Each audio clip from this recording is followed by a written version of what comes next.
Hello, hello, hello. Welcome, welcome, welcome. Let's see here. So quickly. Oh, is it gonna? Yes. Okay, I got it. All right.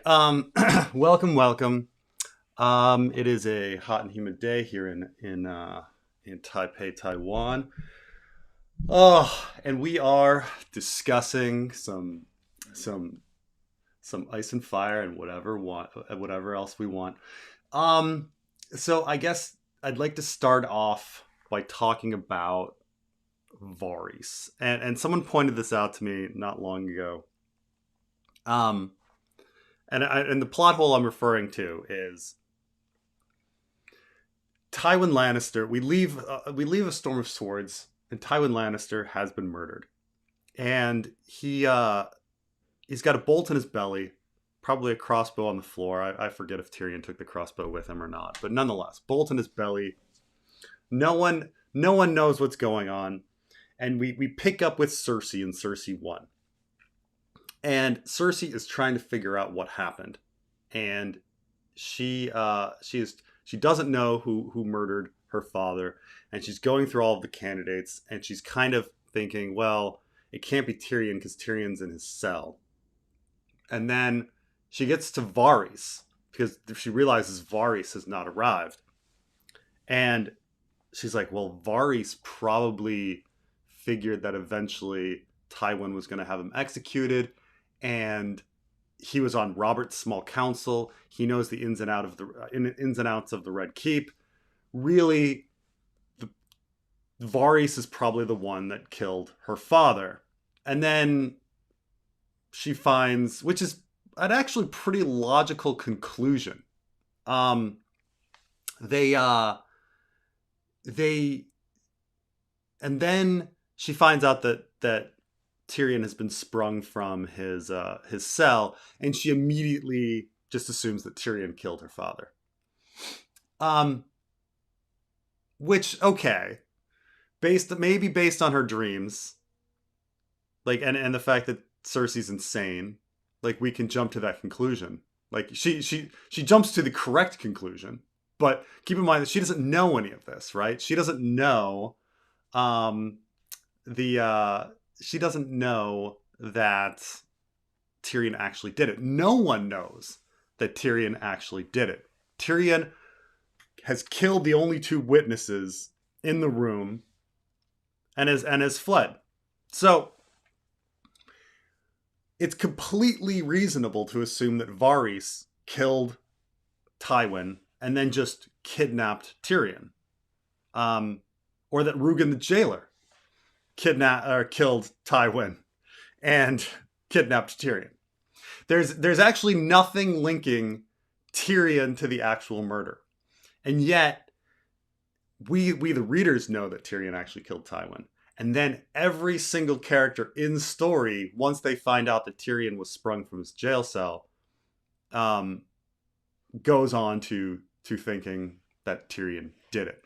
We get into Jaime's head, and Jaime immediately assumes that Tyrion did it, and that the blood is equally on Varys' hands and his own because of the freeing. But no one knows that Tyrion killed Tywin. Like no one. Like someone could at least bring up the fact that like actually maybe Varys killed him and he's taken Tyrion. Or maybe in fact Jaime even thinks that maybe Tyrion killed Varys and that's why Varys is missing. But it could be the other way around, that Varys killed Tywin and then killed Tyrion and dumped the body somewhere. And no one ever thinks of this. Which again, like Cersei outlines like exactly why like Varys should be a prime suspect. Like he was on Robert's small council. He's a shady dude. He knows the tunnels. He knows the ins and outs of the Red Keep. So like really like Varys should be suspect number one. And Tyrion suspect number two. Now, granted, like Tyrion, they're like, well, he already killed Joffrey. Maybe I guess he's just into kinslaying now, but it still should like shake people. Like, well, did Tyrion really like a dwarf? Did he really like get from his cell all the way to the Tower of the Hand? How would he know the way? Um, Did he really kill his dad? Seems really weird. But all of this, uh, some funny comments so far. But but it's something we don't think about because we know the truth, and therefore, like everyone else, like coming to this conclusion seems very logical. But this gets back to actually like why did Ned um, think that Cersei was having sex with her brother when there's no evidence that she was having sex with her brother. The only evidence was that he came up with was that the kids were not Robert's because of the hair color and based on this book. But Cersei could have been sleeping with anybody else, anybody else to produce blonde children. Like why would you jump to assuming that she's having sex with her brother, which is a pretty crazy jump. Now, this jump is not as bad because, you know, Tyrion might have a little motive. He's crazy. He already killed, they think he already killed Joffrey, but at the same time, these other characters are missing too. Like Varys and Rugen. I mean, Varys and Rugen are the same person, but like to them, they're separate people. Varys and Rugen are missing as well. Shouldn't like a larger conspiracy be thought of, and shouldn't more time to be put into like exploring these options? When it comes to Cersei and Dantos, for example, and the murder of Joffrey, by the time Brienne gets to Duskendale, there's already been several groups of people who have come to Duskendale to inquire about Dantos's whereabouts. So with that conspiracy, like people are following up and seeing like, well, what's going on with Dantos? This seems odd. Dantos disappeared. He might be part of this. Let's follow up. That follow up is never done. Like Jaime goes to the cells and like interviews Yennefer Longwaters, but nothing else. Like no one else is like asking around about Varys. Like how is Varys involved in this entire murder and everything? But yes, thank you, Rabia. Hi, sweet Robin. And I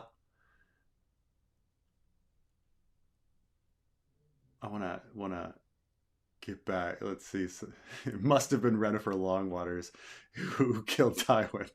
I mean, obviously we know that Tyrion did it because he's in the is in is in the room, but everyone else doesn't know this. Like everyone else should be thinking that Varys is perhaps the prime candidate. He knows the tunnels. Like everyone knows that he knows the tunnels. Everyone knows that he's a weirdo, creepy dude who is on Robert's small council. Like everyone should come to that conclusion. And the thing is, Cersei did come to that conclusion and then forgets that she came to that conclusion. I mean, there's only so far we can blame her dreams. Like her dreams made her crazy but no one else in the Red Keep is coming to the same conclusion. Like Jaime's not coming to that conclusion. I just got the vibe that everyone at court is just going with Cersei and blaming Tyrion.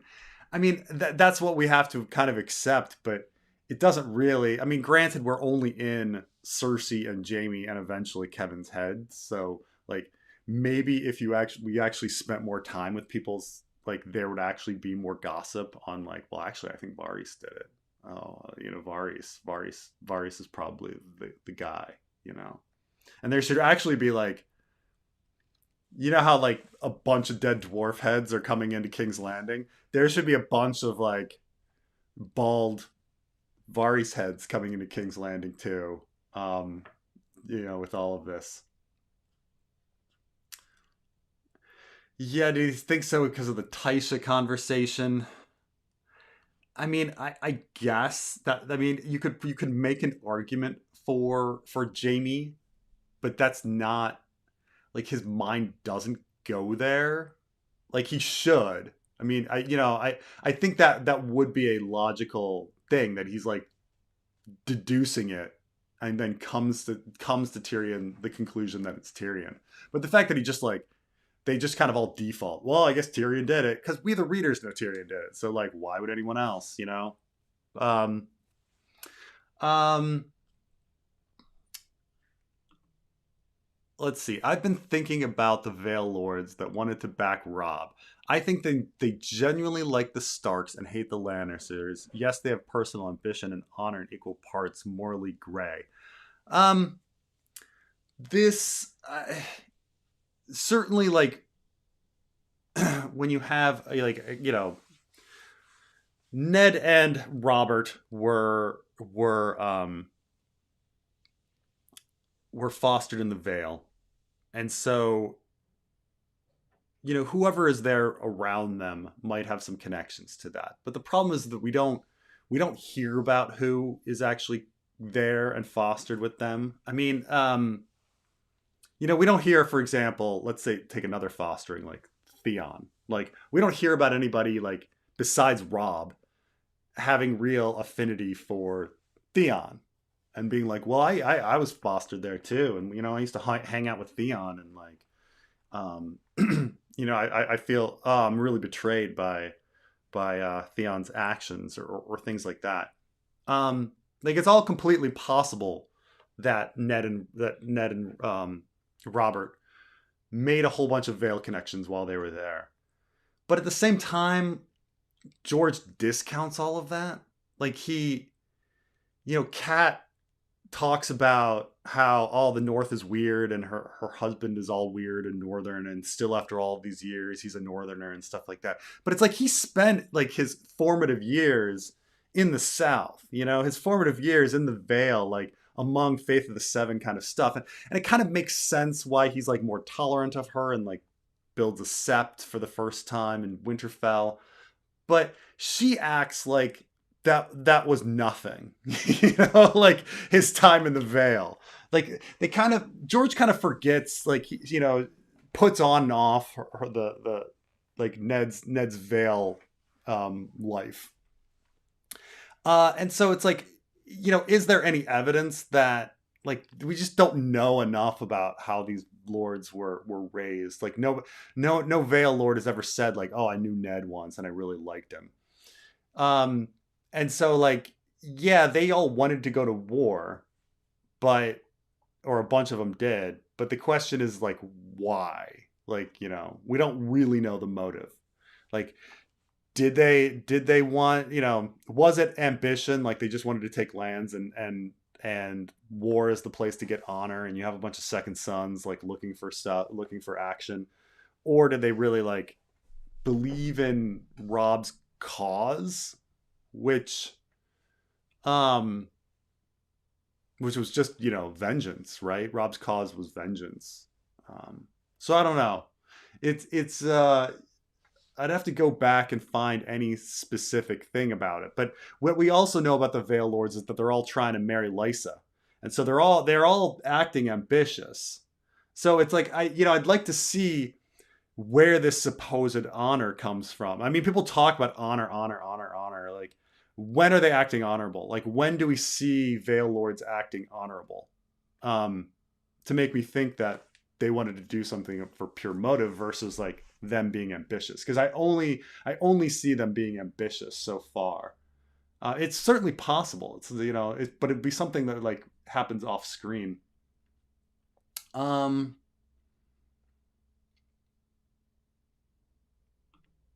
Remember, Martin said gray, not pitch black. I know it's tempting for some to go pitch black in the fanfic, but that's not how Martin writes. Some of these characters are morally pitch black, mostly gray.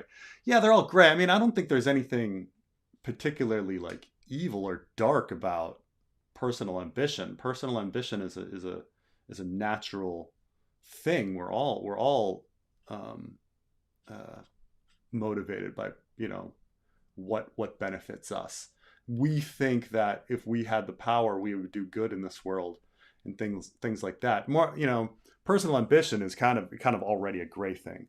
Like black is more like, I do this for revenge. I hate these people and I want to kill them. In a sense, Robb's motives are kind of the darkest. Are because he's just trying to get revenge for people like capturing his dad and killing his dad. The Vale Lords just want some money. They just want to get paid. They want their payday, which isn't a good or bad thing. It's kind of neutral. But like this, I just don't know where honor comes in. Like, I know people talk about like Ned's honor a lot, and this was a big show thing, but where was Ned's honor? I don't get it.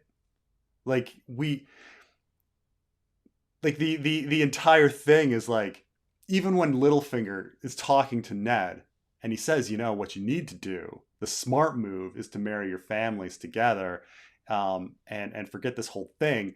And Ned says, well, you forget about this, and he throws down the dagger, and you realize like, oh right, what's really motivating Ned is like revenge for whoever pushed his son out a window, and whoever tried to kill his son, and all of these sorts of things. Like, what's really motivating Ned is personal stuff. And like, everyone talks about Ned being honorable, but no, like, Ned is a regular dude who does lots of things that are not honorable. Like, he flat out at the end like writes his like changes Robert's like last testimony and will, like, completely not honorable. At the end, he lies. He lies to everyone and says that he conspired against the crown because he was trying to protect Sansa. Like, all Ned does is all Ned like Ned just does not honorable things constantly. Or when he goes after the mountain, when he sends people after the mountain, there's very little evidence that the mountain did the crimes, and yet he sends people off to start a war because secretly he hates the Lannisters, because secretly he thinks that the Lannisters tried to kill his son. Like, Ned is not this honorable dude. He never was this honorable dude. I'm wondering like where these honorable characters are in Ice and Fire. Are there any? Like, yeah, the show has Sean Bean, and we all remember Sean Bean, from Lord of the Rings, and his very like honorable like death, where he, with Aragorn and everything. We have that in our head about like Sean Bean. Sean Bean's so honorable, and then afterwards they just keep talking about Ned's honor all day long. But like, you got to read a Game of Thrones. Ned's not honorable. Like, Ned straight up like assumes the mountain killed Sir Hugh when he didn't. Like, he murdered Sir Hugh when he didn't murder Sir Hugh. He just killed Sir Hugh because Sir Hugh was a dumbass and was up against somebody that was way out of his league and things like that. So I mean, it's these are these things you gotta think of, like what honor, like what characters are honorable in Ice and Fire, because it's not even Ned. It's not even Ned. Maybe you could. There's more of an argument that Robb is like more honorable than Ned. The choices he makes, but which Song of Ice and Fire fantasy do you believe is real magic? So my deal with my beliefs about magic with A Song of Ice and Fire, and people have heard me talk about this all of the time. It's I believe that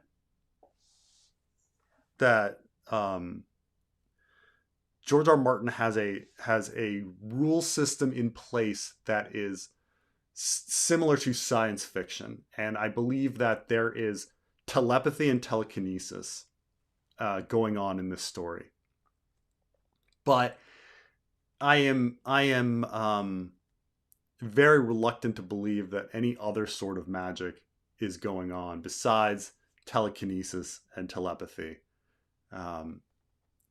Like, I don't think you can just like randomly talk about like a spell being cast that produces things. And now keep in mind, George himself has said this is a world with real magic and stuff like that. And you have to go into like his reading about like what he thinks magic is. Is magic just science that has not been discovered yet? Because we talk about the Arthur C. Clarke principle of like any magic, any scientific discovery that if you took it back in time would be considered magic. So like, when he says that, is he saying like what does he mean when he says magic? Because again, he doesn't necessarily think there's a difference between fantasy and science fiction. George R. R. Martin, like when he talks about, say, something like time travel, he specifically talks about time travel as, it's funny that time travel stories are science fiction when there is nothing more fantastical than, and not rooted in science than time travel. So I mean, I guess in this situation, like time travel is a fantasy aspect of it, but it's like the time travel is based on, again, like a telekinetic telepathic element. So so like most things I think are explainable, and explainable in the sense that like when Bonero, for example, shoots fires out of his fingertips in Volantis. Now, do we think that Bonero actually has some sort of spell that shoots fire, or does he have powders like Melisandre does, and he's able to like shoot lines out and impress people, and so then these questions of like, did Melisandre really birth a shadow baby, or did she drug Davos and he thinks there was a shadow baby, and I mean, clearly an invisible thing like killed Renly. But was that a telekinetic like object that Stannis produced from his head? I mean, obviously, like people are moving their consciousness into direwolves and back. That some sort of telepathic link. But I do fundamentally think that George thinks about magic in a sci-fi sense, that there is a logical reason for it, that is beyond just spell. And this gets into stuff when people ask me like people talk about like the Battle of Blood and stuff, and like what's going on with the Euron. A lot of people are like, oh, I think he's going to use blood magic to like summon like krakens, and they're not really like making that the connection of like, well, how does that work? They're just going, well, it's a spell, and it's a blood spell, and it's just going to bring krakens. Well, like, we don't need a spell, because if you throw blood in the water, and we've already been told, like, when you throw blood in the water, krakens come. So, like, you don't need a spell. You can have a very logical, like, science-based thing. LML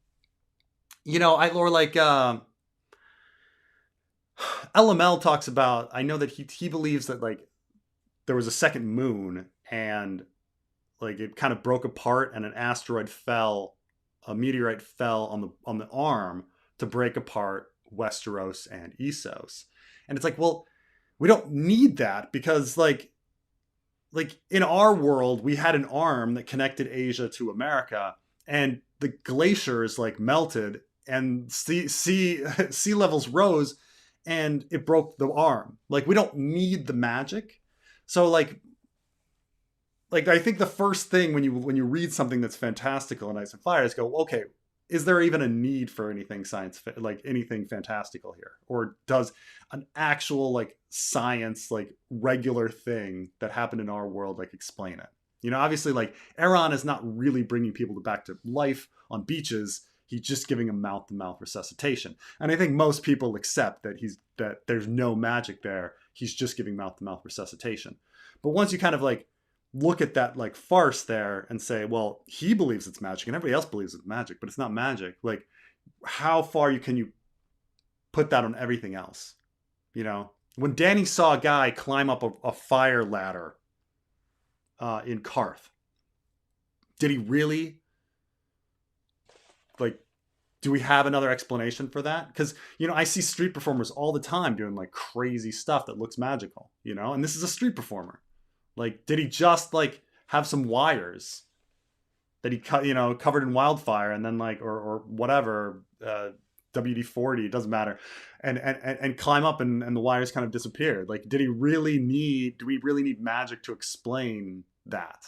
Like, why do we immediately jump to magic? So I think that like it's I don't think there's actually very much. I think there's a lot of like reasonable explanations for things in the story.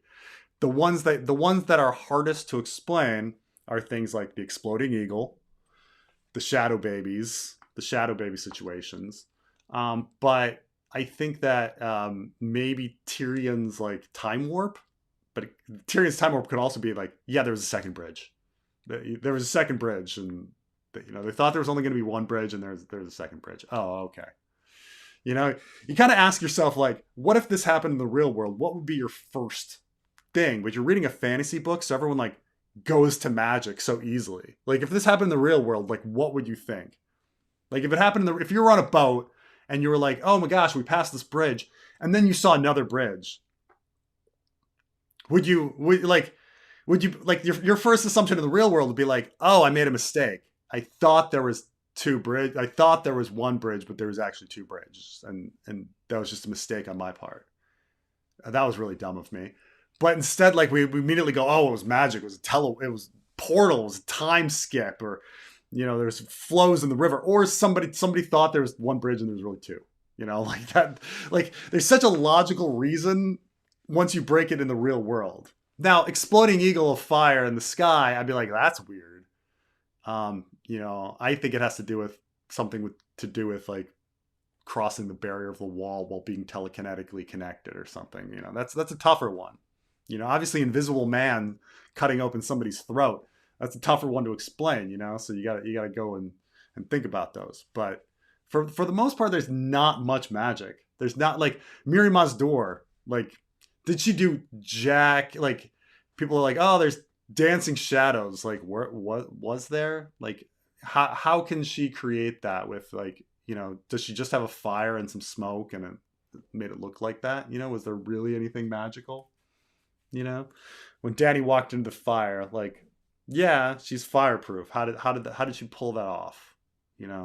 Was it telekinetic barrier, pyrokinetic barrier? Because George thinks about that science fiction ways that more than he does anything else.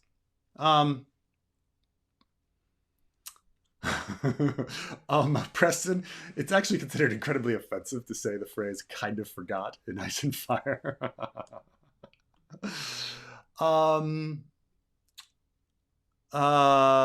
We know that Royce visited Winterfell a month before the story, and Martin flat out said in So Spake Martin that Bronzion Royce is pro Ned. It's fine. I mean, with Royce himself, I mean, obviously the House Royce is one of these mystery box houses that doesn't make very much sense, and you're like, well, what's going on with them? Like, why is one of their sons in the Rainbow Guard, and why did the other son go north of the wall and like join the Night's Watch and stuff like that? They're definitely a special and weird house. And if any character that you could think is perhaps honorable and have some sort of like personal connection to Ned, it would be Royce. But again, like, we have to get into like, well, what were they talking about? What was it? Like, honor is like, just saying honor is kind of just a cop out, because it doesn't really mean anything. Like in what way? Like, honor generally in our world is you do something that causes people to think that that gives people more respect for your family. Like, that's generally what honor is. And now, some people take it like a step further and kind of interpret honor as this like ethereal good action that's not religious, but still somehow good. Like, oh, I chose to like, say you're one of these people that like, I chose to not have sex until I was married. It somehow feels, even outside of religion, you cut religion out of it. You kind of go, okay, well, what's the benefit there? Well, it just seems like the honorable thing. You're like, well, what is it? Are you pleasing a god? Well, no. But it's like, it is like some sort of like, I am bringing some sort of respect to myself or my family. And so you kind of say like, well, what is Royce doing? Like, how does his actions bring like respect to his family? And then you kind of say, well, is honor even a good thing? If you're just talking about like cred, like you're just going around saying, I want everyone to think, oh, what a what a glorious house. They they killed a bunch of people in war and they're awesome. Like what? I mean, you think of this like I'm like splitting hairs here, but George thinks about these things like what is honor and what is honorable action in the story, and like how does something bring honor to you, and is that a good thing? You know, because in the end, George doesn't believe honor is a good thing. Like honor is like the Brienne story is very much about how honor is not like being an honorable knight is not a great thing. Honor is not a great thing. And in fact, when you examine honor, the concept breaks down. Like, what is it besides like self-aggrandizement? Here's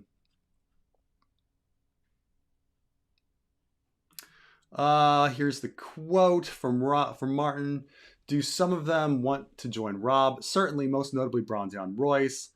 It's from the horse's mouth, and Sansa remembers the visit. Okay, I mean, like I said, we know that they were angry. A few of them were angry at Lysa for not joining, but it's the question of why. Like, and is honor self-serving if you're just talking about the glory for yourself? Anyway, it's an odd thing. It's an odd thing because again, like we gotta break away from like thinking about this as a regular fantasy story where like they're you know 5 books in when we've seen every character act like a piece of shit, that somehow we still believe there are these honorable knights like floating around in the story that are going to do good and save the world. It's like, no, like it's never going to happen. These people are not doing anything like, and even the idea of honor is not something that we want, because what is honor? Like, what is it? I guess it's a horse. It's a horse.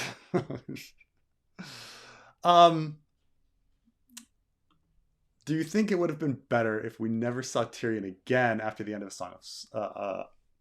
Storm of Swords, wherever horrors go as a metaphor for inner peace?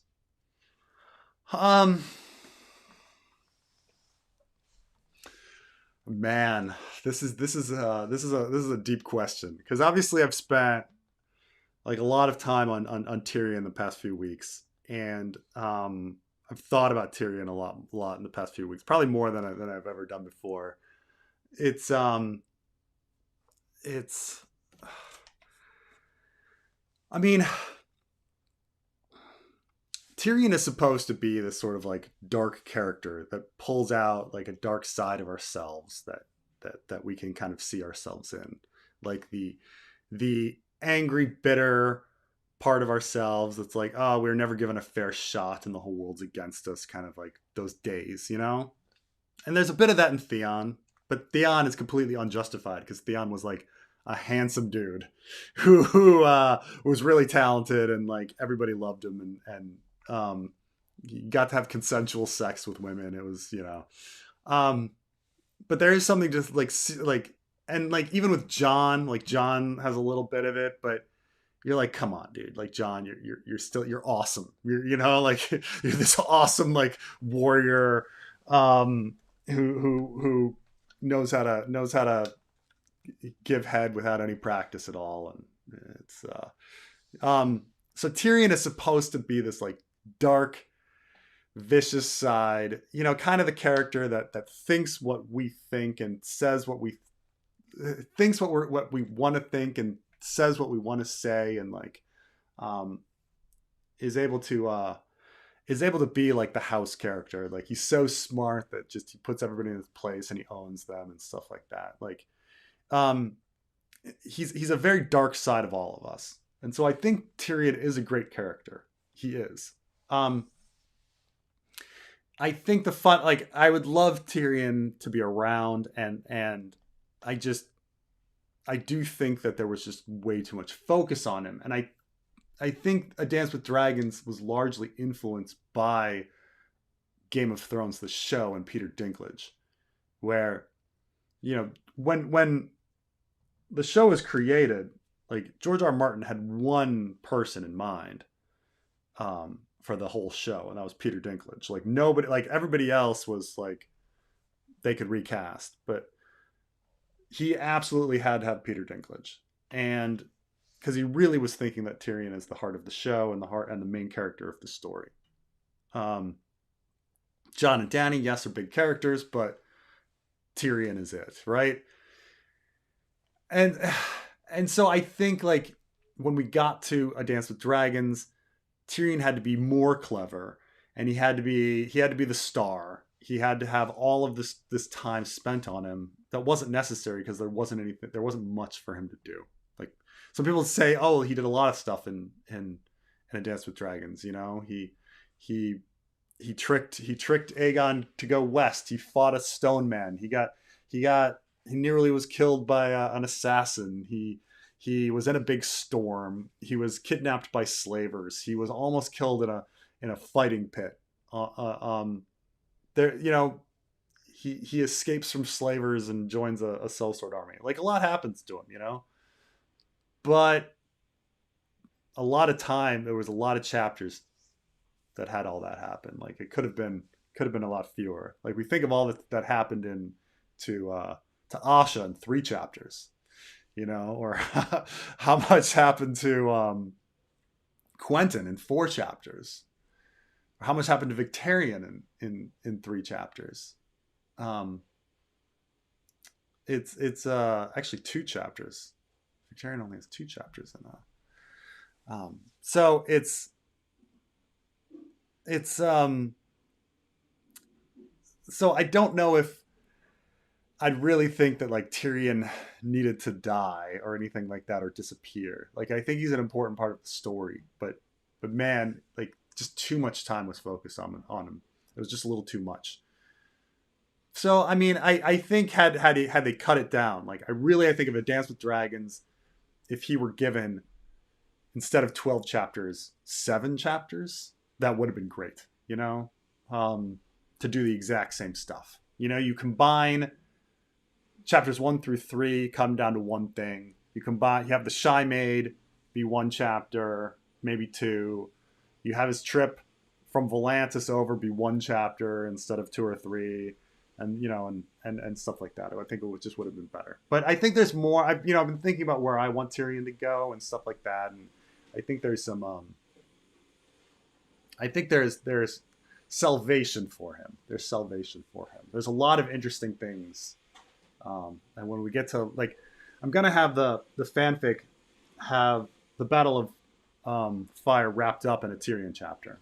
So, like, in case you know, George had already had 5 chapters of setup to the Battle of Fire. He has Victarion. He has Tyrion 1, which is Tyrion in the tent. He has Barristan, which is him waiting in the city.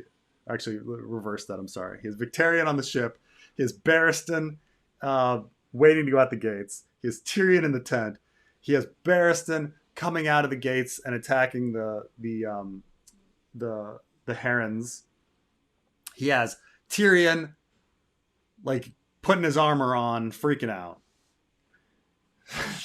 Then I'm like, okay, so we got 5 chapters so far for the Battle of Fire. Let's wrap this up. So you can't go right to Tyrion again because we just had a Tyrion chapter. So I'm putting in the Quentin chapter, and then we're going to go back to Tyrion to wrap up the whole battle. Because it's just too much. Like, we don't need this many chapters on this battle. So let's wrap it up in 2.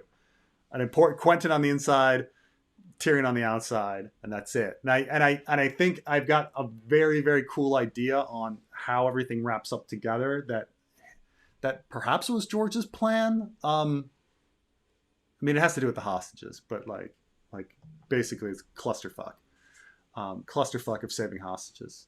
And I think there's a good way to wrap it all up. And then after that, I've got some positive directions on where I think logically, in a funny way, it's funny and humiliating and proper for Tyrion in the future. So look out for that.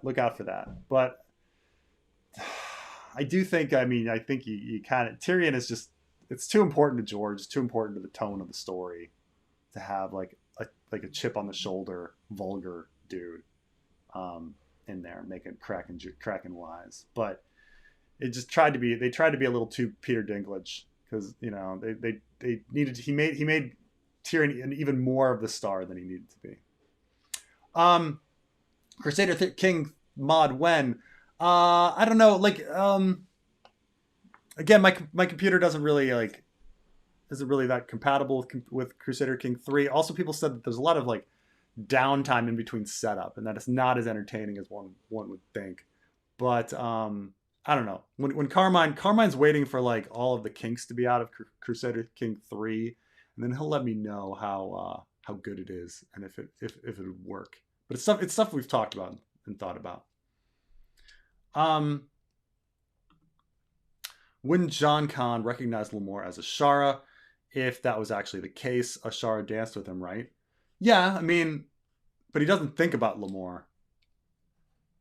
That's the thing about the Jon Con chapters. Is he and keep in mind that like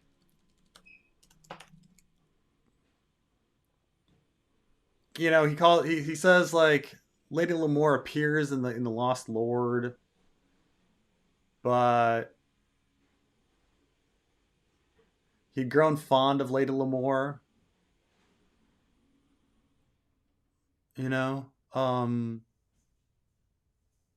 That's about it. The thing to remember with regards to what's possible is that George, if George doesn't want to reveal information, he's not going to reveal information. People kind of think like, oh, a point of view would be like I'm literally inside this person's head, like, and all of the thoughts that are crossing their mind are going to be put on page. And that's not really the case. Like, first of all, a real human being, like if you're in their head going down, their thoughts would be like, you'd be walking through somebody and they'd be like, oh crap, I stubbed my toe. Oh, I want to fuck that person. Oh, I need to piss. Do I need to piss? No, I don't need to piss. Like, am I hungry? I don't know. I'm feeling a little sick. Maybe I'm hungry. Like, what's actually going on in a human being's head at any one time is pretty random. We all know this. We all know that our thoughts are freaking all over the place. That the person over there, they've got a weird mole on their face. Would I have sex with them? Would I don't know. Like all these thoughts like that we have constantly are not just like, if you're writing your point of view, it wouldn't be that, So George hides whatever he wants to hide and reveals whatever he wants to reveal. Bran literally sees Jaime with Cersei and doesn't think it's Jaime. He calls him the man. Like, so he hides what he wants to hide and he reveals what he wants to reveal. So like this idea of like, oh, with Jon Con, like, shouldn't Jon Con know that it's Ashara? Maybe he does know it's Ashara. Maybe he doesn't. Like, it doesn't change anything, because it's just he's been calling her Lady Lemore for 10 years. He's going to call her Lady Lemore. That's just kind of the way it is. Like, you can't really use it's the same with like, shouldn't have Tyrion have noticed her violet eyes? Well, maybe he did, like it just wasn't put there, or maybe he didn't. It's just, there are these very like, George's just revealing whatever information he's revealing. That's it.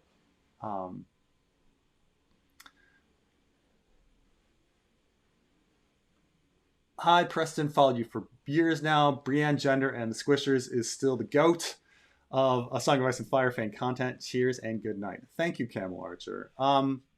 Yeah, the Um, I was thinking about like the Brienne, like doing a Brienne series for years before doing that, and I kind of had a loose idea on what I wanted to do. But then once I kind of got into Brienne, the series became something else, and it is something I do really like that series. Um, and I'm really glad I went through it and did it because it does change my perspective of Brienne quite a bit.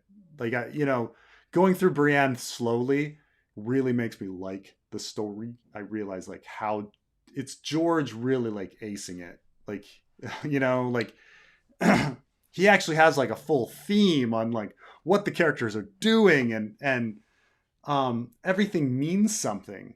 Like every aspect like of the story means something and relates back onto itself. The only thing that's kind of extra are a few Easter eggs to other stories, like her running into the High Septon or her running into the the dwarf. Like those don't really fit in the story because they're Easter eggs for other things. The Mad Mouse also is kind of extra, but like everything else is very like intentional for how Brienne feels and bringing it all together, and relating to Lady Stoneheart and what morality is and everything, and what it means to be a woman in this world, and it's such a tight story, and it's George R. R. Martin at his best is the Brienne story. As much as like people are like, oh, this seems boring. Well, you just gotta like take it as its own tale. The problem with Brienne, and I think why people reject Brienne so much at first, is that they're marketed the next Ice and Fire book, and they're like, okay, I'm ready. I'm ready for what happened to Tyrion and Jon and Dany, and then you get Brienne and a bunch of Dornish and Ironborn characters, and they were just confused. It's like you're going to see Avengers Endgame, and you sit down and they start showing you Schindler's List, and you're like, well, it's not that Schindler's List is a bad movie. It's a great movie, but you came for Avengers Endgame, right? And so I think this is why like Brienne gets a lot of shit. Is that people were expecting one thing and there was a bait and switch, and you're given Brienne, which is a great story, a fantastic story, but not what people were expecting or what they wanted. They wanted a cheeseburger, and they're given like broiled grouper. Like, yeah, and the broiled grouper is great, but I'd ask for a cheeseburger. Like it's that kind of thing. So, um, book isn't coming out until 2027. Uh, you're an optimistic one. Optimistic. Thank you, Treebeard. Thank you, Treebeard. Shout out to you. The I think most of Mega the Frog prophecy is self-fulfilling. I do too. I do too. I think that there's not much to it. Preston, have you seen Barbie yet? I have seen Barbie. It's pretty good. It's pretty good. Not a perfect movie. I think Barbie. There was way too much going on in it, but it's a very ambitious, visually beautiful movie that had a lot of laughs. Also keep in mind it's a comedy. That's all it is. It's a light comedy, and I laughed a lot. And but I think Will Ferrell's like boardroom plot could have been cut, but it was a good movie. Good movie otherwise. Honor is a horse. Honor is a horse.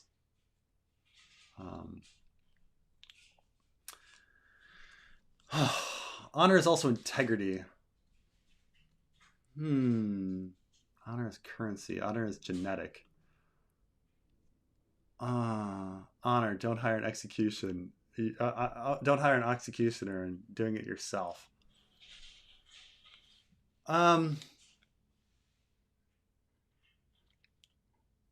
That this brings up a very interesting thing.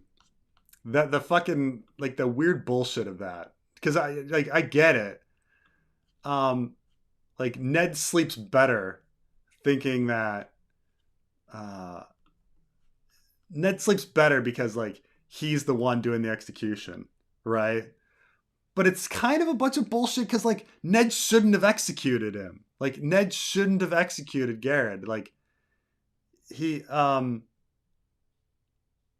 should have listened to the guy and understood what happened. Like the execution was ridiculous. There was no so like I remember the movie Quiz Show where Ray Fiennes is getting fed like answers, and the ones he doesn't know, he's like, well, at first he's like, I'll look him up. I'll look him up. And that somehow makes him feel better. And then he just stops. But it was like this like fake little moral thing to make him sleep better at night.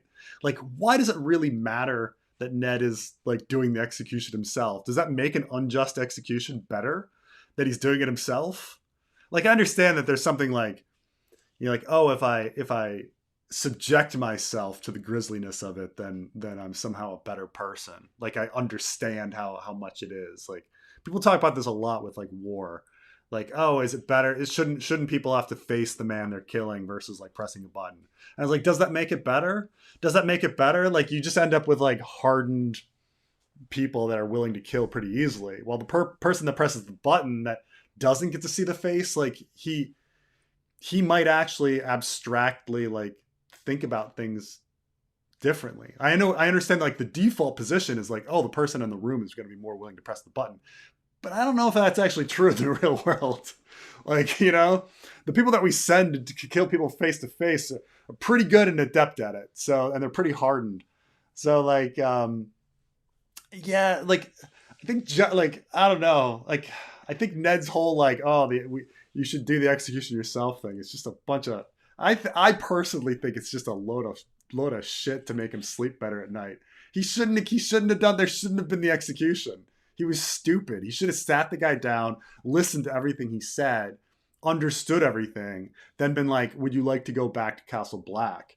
I understand that you were panicked by seeing a monster, you know, or, you know, maybe we should like really understand what's going on and investigate this kind of stuff rather than just like being like, okay, I'm so honorable, you know. Look at Ned the dumbass. Did you pick up on Mance being at Winterfell Feast and later on at Bolton Winterfell in your first read? I did not. I felt pretty dumb. I finished. I think I got to the pink letter, and I got to the pink letter and was like, what? Oh God! Like, wait, that was. Abel was Mance the whole time. Like I did, like that was definitely something where I had to go back. So on my first read, no, I was completely fooled. Like, because I'm just like, you know, you're reading the book and you're reading the book fast and you're forgetting that, you know, Mance is sent off with washerwomen and then he shows up like, you know, 1,000 pages later. You know, so no, I felt really dumb on my first read that I didn't catch that it was Abel until you get to the pink letter and you're like, wait, what? That was Mance Rayder? Oh. I mean, a lot of it, like, you know, I didn't get that Aleros was Sorella. I didn't get that the alchemist was Jockin. That's a tough one. That's a real tough one. In fact, I read a review of A Feast for Crows where the reader wrote this like full review, and it's for like a proper site, like a proper like review site or something. And it was this long review, and he gets to the end and he's like, A Feast for Crows seems like a very meandering book. It brings some interesting questions about like, why is a man resurrecting people on a beach, and how will these resurrections like affect the story going forward? Will we bring back lots of and it was very funny because like I was like, oh, he didn't get that was mouth to mouth resuscitation. Like, you know, he read through that and was like, oh gosh, the guy's resurrecting people, you know. And he finished the whole book and was like, wow, they never answered why this person was resurrecting people. I mean, thematically, you get to Lady Stoneheart at the end, and yes, people are being resurrected, So it's funny that his mistake actually did have implication. He's just like, well, we should be asking ourselves, like, how is the world going to change when with the ability to resurrect people? Oh, Lady Stoneheart, So he like asked, he came to the right question, the right question, even though he fully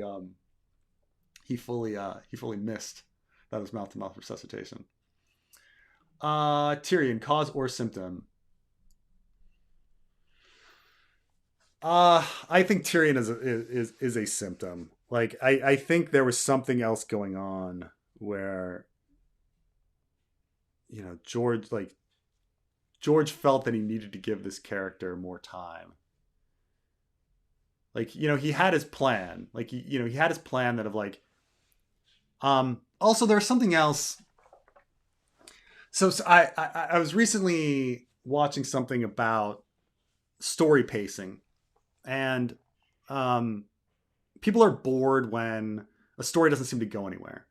But there are times where you can slow down the story to a halt as long as you have the nuts, as they say. The nuts is in poker, when you have the winning hand and there's no way that anyone can beat you, you have the nuts. And so the best way to like win when you have the nuts is to slow raise everybody, keep everybody in, and then pull in all of the money and then slamming down and take and win and take all of the money. So like the idea is that if you're in a nut situation, you can do this. So the guy uses the comparison of the movie Heat. And if you haven't seen the movie Heat, the movie is building up to this meeting between Pacino and De Niro. And in case you don't know, before the movie Heat, De Niro and Pacino, even though they appeared in the same movies, they'd never shared the screen together, ever. And so for their whole careers and the whole movie, these two characters are going to meet. And that's the climax of the movie, like that meeting. So he talks about how like, that's the nuts. Everyone is like, oh shit, Pacino and De Niro are gonna fucking meet. And so he's like, the movie slow rolls that meeting. Like, oh my God, it's coming. It's coming. Boom. And you got the nuts. Tyrion Dany, I think maybe George thought he had the nuts. Like, like, oh my God, Tyrion is coming. Tyrion and Dany are coming together. They're coming together. Oh my God. And then he's going to subvert expectations and have them miss. And you get a little bit of that subversion feeling like at the end, but I don't know if he really had the nuts. I don't think we were all sitting there going, oh my God, Dany and Tyrion are going to meet. Let me tolerate 12 Tyrion chapters and 10 Dany chapters of like that slow rolling. It wasn't that, it wasn't De Niro, Pacino. It was, like we don't really feel like, I feel like if it were John Dany, maybe like you could slow roll that, those two characters coming together for a book and being like, oh my gosh, like they're going to meet. But I don't know if Tyrion Dany was that. But I think Tyrion's a symptom. I think that there was something else going on with the plot of with what was in his head about how important these events were. And because really, like, I was more excited about Victarion and Quentin meeting Dany than I was about Tyrion when I read, because they're better paced and more interesting. I think Jan's Royce and Wyman Manderley are what they seem, which would lead to their deaths before they can do any good. Well, Manderley is a pretty honest kind of guy with his revenge, and he reveals all of this in the Davos chapter, and it's a very believable story. It would be very difficult for us to be like, oh, there's something more with Manderley. I think maybe there's more with Manderley in that he has more army and he has ships that that are unaccounted for, and that the dude is like so obsessed with vengeance that he's going to, he just doesn't care. He doesn't care about his own life anymore. Which, you got, he's with the Titus Andronicus, like his story is like centered around Titus Andronicus. Like the Hamlet, the Shakespeare story, Titus Andronicus is this vengeance story where the culmination of it is the protagonist like killing the emperor's children and putting them into a pie and feeding them to the emperor before killing him. And you kind of know that like he kind of knows that it's a death. It's a suicide mission to do this sort of revenge, but he doesn't value anything anymore because he's been through so much. I think that's the idea with Manderley. But Jans Royce, he does play the Game of Thrones a little bit, like he understands that Harry the Heir is going to be ruling the Vale, or he thinks this, and so like, there's a reason why he has him fostered in the first place. There's a reason why he marries his children to certain people and stuff like that. So let me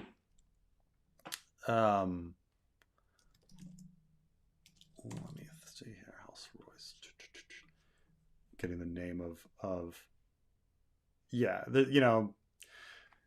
marrying his daughter to Redfort and forming his alliances and such. So like, it's not that he's not that dumb, even though Littlefinger says some stuff. He does have ambitions, maybe not as many ambitions as the other people around him, but he does.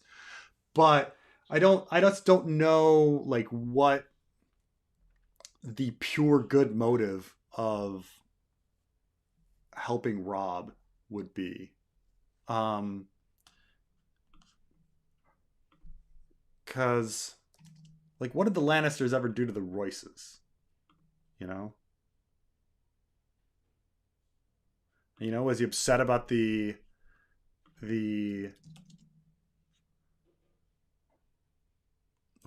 about the sacking of King's Landing?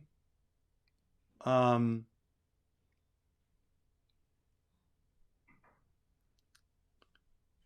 trying to think. Ron's Joyce, he came to Winterfell to see off his son. Trying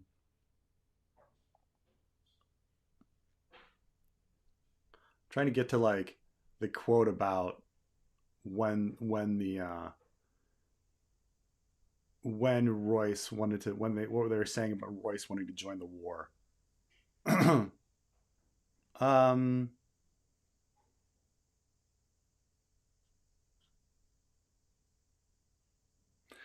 I mean, there's small love lost between Renly and the Lannisters. Bronzehound Royce, Balon Swan, Loras, Lady Tanda, each of them have a retinue of knights sworn to them at court. It's not anything too much about it. I mean, I know that they're like, were somewhat upset that Lysa wasn't going to war, but that was about it. Like there's not much like written about it. We just don't know. The thing is, like, Royce comes in mainly when we start hearing about the Lord's Declarant and stuff with Littlefinger and stuff like that. Like it's it's this wanting to get into war with for Robb. I mean, I don't know. It's kind of an afterthought. I don't know if there's too much focus on it. We shouldn't read into it too much. Could be anything. But I just don't, we don't have any history of like why Royce would care if Ned were kidnapped. Like, why would Royce like think that Ned was not a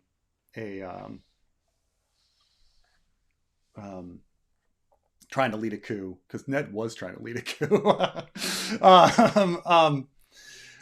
Like we forget that like Ned Ned kind of should have been put in jail. We kind of forget this. Like, it's completely justifiable that the Lannisters put Ned in jail.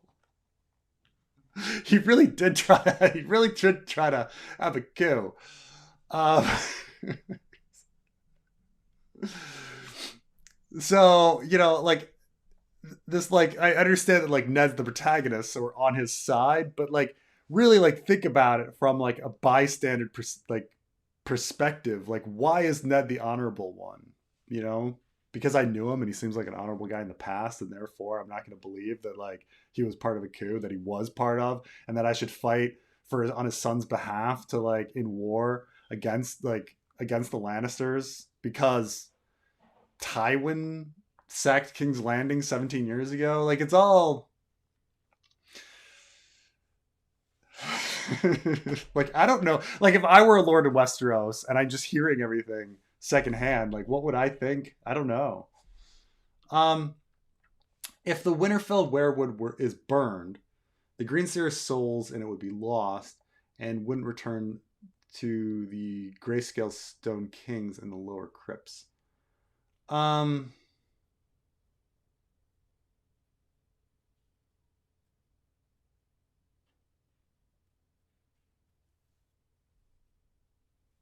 So I'm a little confused here, but so there are within the crypts of Winterfell, we have a lot of kings and the statues there, and the there is stories that perhaps that the souls of the kings are being kept in the tombs, and you don't want them released. And they used to put a sword on top to symbolically keep in the souls. And this idea is that once the souls, like, there's some talk that, oh, but once the sword rusts away, wouldn't the soul get released? Well, sure. I mean, if any of that was true, if the sword was actually, like, magically keeping down. But taking that story aside, one of the actual effects in story is that if the body is inside a stone tomb, the roots aren't getting in, so the soul is not really going into the wood or into the roots. Though Varamir Sixskin's soul leaves his body when he dies, it's not actually in his body. Like, so, like, it may be, like, logically speaking, the entombment, even though I've talked about this a bit, like, the entombment of Starks shouldn't make any fucking difference at all because their souls already left their bodies when they died, as we saw with Varamir Sixskins. But nonetheless, if we assume that their souls stay with their bodies and stay with their souls, then the entombment would stop them from joining the weirwood net. And so, yeah, but so it's not, if the weirwood was, it's more that you'd have to go, like, if we're talking about an issue here, it's more that you'd have to go down there and break open the tombs and then have their souls released into the weirwood net than the reverse of like, like, they're not, the souls aren't returning down to the crypts. The souls go into the wood. It's a one-way trip. And then, yeah, if you burn the weirwood, they might be dead. But I don't know, because it's a network, if the souls can run. Can the souls run to a different weirwood if you burn one weirwood? Or are they stuck in the tree? We kind of don't know of, like, what it means. Are they in one tree? Are the trees connected? Are the roots not connected? Like, can they telepathically talk to each other? But if you burn one tree, all of those souls are gone. I don't know. I don't know about, like, is it whack-a-mole where you kill one weirwood and all the souls just go into another one? Or are the souls stuck in the tree that you died near? And yeah, you can talk to each other, but fundamentally, if you burn that weirwood, you're going to be destroying souls. I don't know.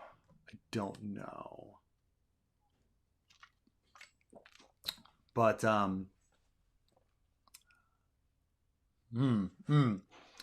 Oh, this talk of souls. um,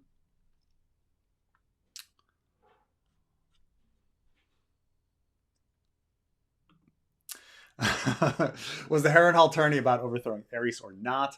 We'll never know because pots and not crapping. What he's talking about is um, uh, we have a saying in America in Western society that it's sort of it's the same as lead follower, get out of the way. It's um, shit or get off the pot, you know. But the is another way of saying it, you know. Um, I think that the Harrenhal tourney was absolutely about overthrowing Aerys. I think it was absolutely was Rhaegar doing that, and I think Rhaegar made some sort of calculation near the end that like changed everything with regards to Lyanna, and certainly this is going to be addressed in the fanfic. In fact, been working on the Barristan 2 chapter and throwing in some Harrenhal connections, and the Bran chapter, which is pretty much done. It just needs a little more editing. Also deals with the Harrenhal tourney a bit. So it's I personally, yes, I would make a long argument that yes, this absolutely is the implication that the Harrenhal tourney was about Rhaegar bringing people together in order to try to overthrow his father and have a great council. But I think there's a lot of evidence of this going from the story of there's a story of people of gold getting with the Kingswood Brotherhood stealing gold. Like, why was this gold being transported? I think it had to do with bribing people. I think the entire point of the tourney was and who was invited and things like that had to do with trying to get people that would be against Aerys. And of course, Aerys himself literally thought the tourney was for this purpose and went to try to spoil it. So I absolutely think it was. But and that there was a big political shift that Rhaegar did with the Blue Crown. I actually think I was actually reading last night. I was doing some writing and reading, and I was discussing whether Barristan threw the tourney. And this is a big question. I don't know. I'll leave this up to you guys if you think if there's room for Barristan having thrown the tourney. Because keep in mind that like for Rhaegar to win, he had to defeat Arthur Dayne and then Barristan Selmy. He defeats Barristan Selmy's in the final tilt. And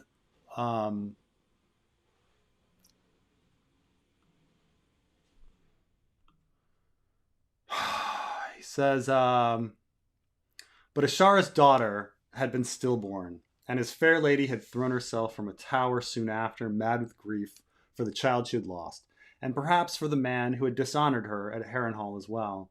She died never knowing that Barristan had loved her. How could she? He was a knight of the Kingsguard, sworn to celibacy. No good could have come from telling her his feelings. No good came from silence either.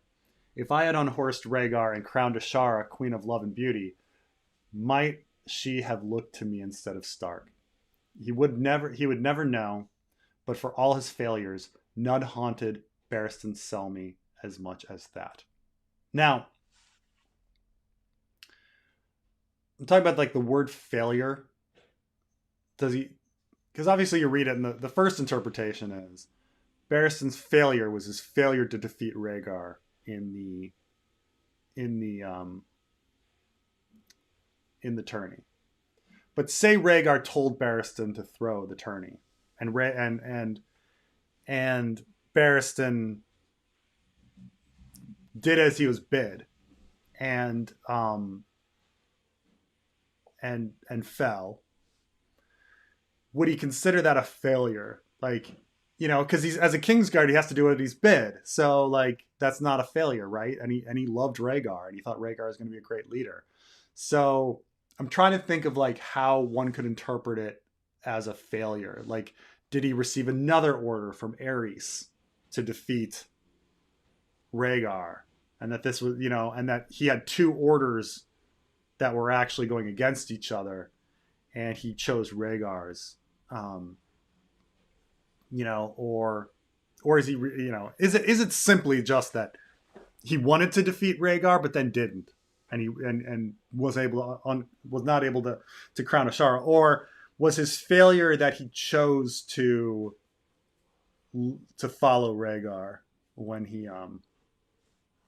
he had other options. Um, you know, I think it's more interesting, like to think about that. Like, what other complicated options were there for Barristan?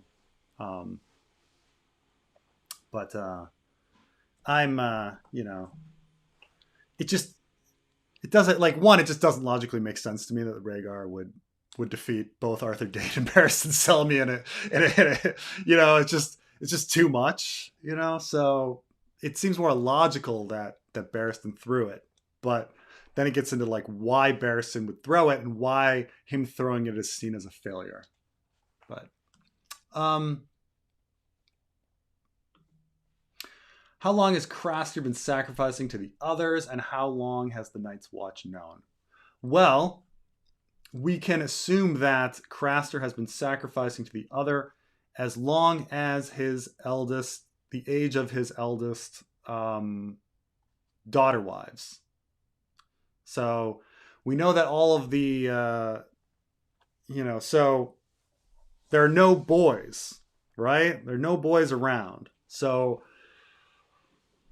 and all of his daughter wives, you know, some of them are getting pretty old.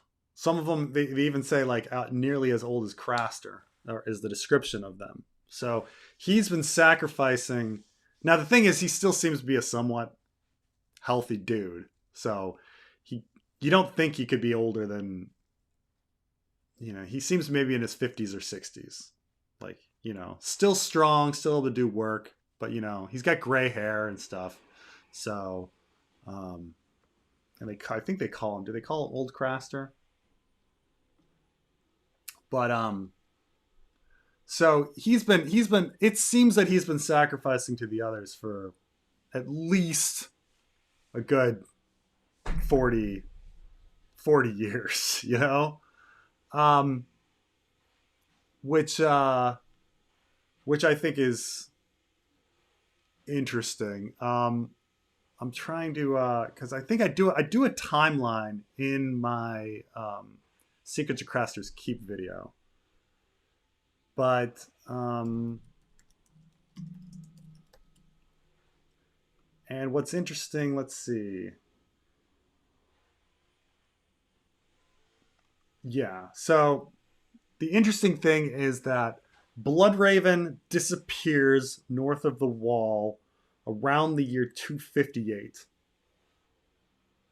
And Craster is probably going to start sacrificing to the others. Because you got to remember his like daughters, some of his daughters are described as pretty old. So like they're in their 50s, you know, 40s or 50s. So like he's been like Craster's been started sacrificing in the same ballpark of time as Bloodraven going north of the Wall. And so, you know, that's why I think that they're related in some sense. But I go through an exact time. I go through a timeline in the Secrets of Craster's Keep series. Now, how long is the Night's Watch known? I think I mean, as long as we know that Craster's Keep, as long as Craster's Keep exists, like, and has been an outpost, which everybody describes as long as anybody can remember, you know. So it's decades, I think. They've been doing this.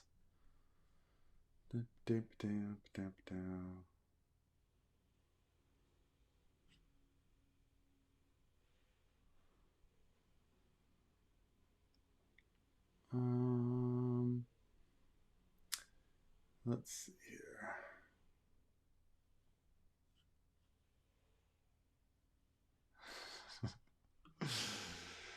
George has the nuts, but he needs to balance his ranges. Yeah, I mean, the it's true that Dying of the Light did have a nuts situation where everyone was like, "Yeah, we we got this like final meeting at the end. That was good." Do you have a pet peeve in the main A Song of Ice and Fire books? Like from George or the fandom? The fandom, I've got a lot of pet peeves with the fandom, but like with George himself, um, trying to, I don't know. Um, I don't think I have anything that like rises to pet peeve or something like that. I think the there the one of the things that's kind of like I kind of there's little things that I roll my eyes on where something I know didn't happen in history, like George places in the story like it was commonplace, So like Lord's Right to the First Night, like that was not a thing, like that wasn't a thing in history. But George has it in the story because it was kind of like this rumored thing that happened in history. That kind of stuff. Um, so I'm trying to think of like anything, but like I think someone describes like the rushes. Rushes weren't actually a thing, and he describes a lot of rushes being everywhere. Um, so there's a lot of little things like that. Uh, but how everybody's drinking ale constantly, and it's like they didn't. Everybody wasn't wasted all the time, But that it's not. I wouldn't even say those rise up to pet peeve. It's just like when something is like a little bit like when something is more fantasy like more Dungeons and Dragons fantasy than it is actually like real Middle Ages. I suppose I kind of laugh. Also, a lot of his stuff is very Renaissance and later, and not really very Middle Ages. Um, it's either very late Middle Ages or Renaissance and after. A lot of his technology and stuff like that, because the world doesn't start getting interesting until then. But when you're dealing with like telescopes and like oh really like telescopes and all this like greenhouses and boiled wine and all these sorts of things that didn't come into existence until much later. But it's fine. It's fine. I don't think anything's a real pet peeve, but there are definitely moments where I'm like, is that really the Middle Ages? Um, Think Rorgan Biter or Jockin's failed experiments. He tried faceless manning them with the faces of a dog and a bear to explain their appearance. Yeah, I go back and forth about Rorgan Biter. Like Rorgan Biter, when one guy is covered in black hair and the other is like bone white. And so you think like at least in a thematic sense, it's supposed to be the House of Black and White. Black and White. I, you know, um, Jocket in the middle, and it's weird. It's weird that they're obedient to Jockin. It's weird that they fear Jockin. Rorgan Biter. Um, and when Brienne punches Biter, he's got the weirdest description of his face just being like putty. Um, what's the exact description? Let's see here. Was it? Is it? I probably don't use the word putty, but um,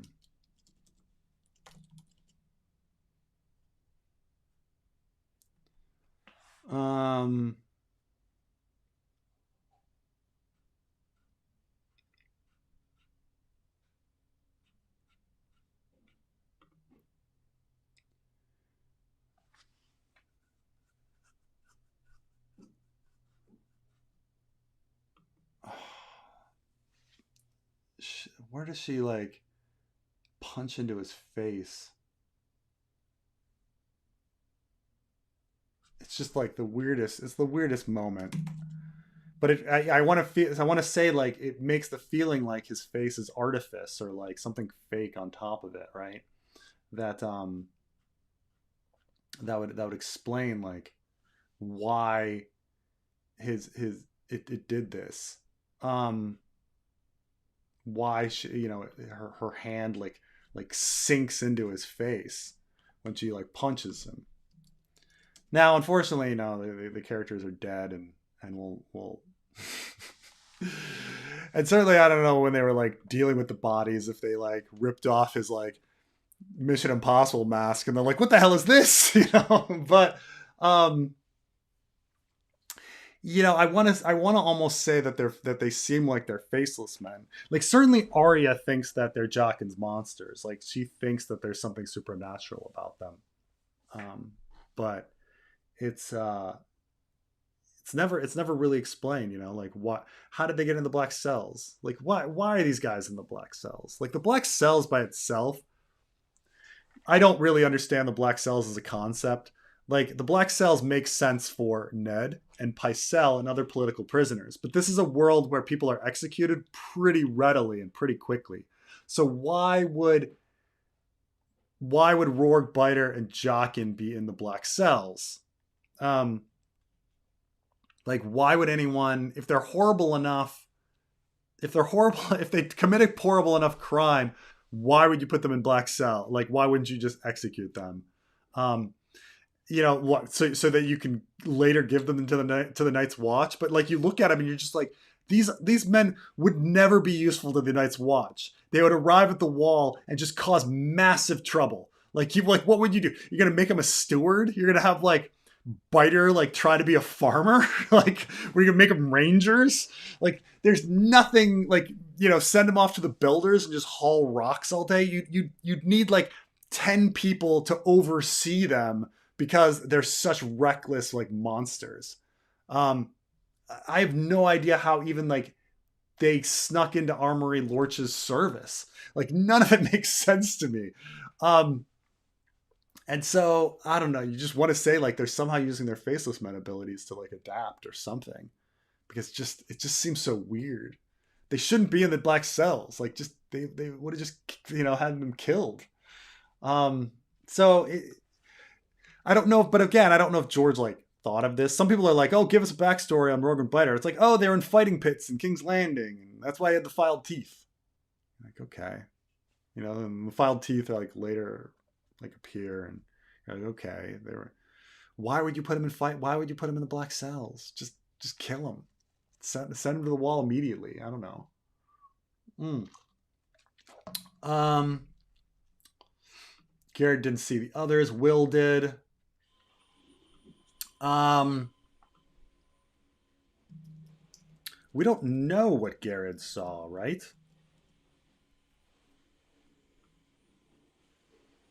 Doesn't he whisper? Garrett whispers something, right? To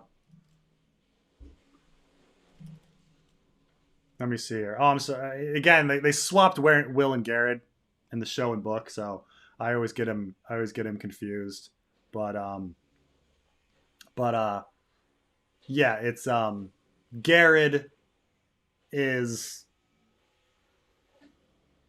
yeah, no, Garrett is the one that does come south and gets executed by Ned. Um and then he says, I think it's in Catalan, Ned reveals that he was raving about um the others. He says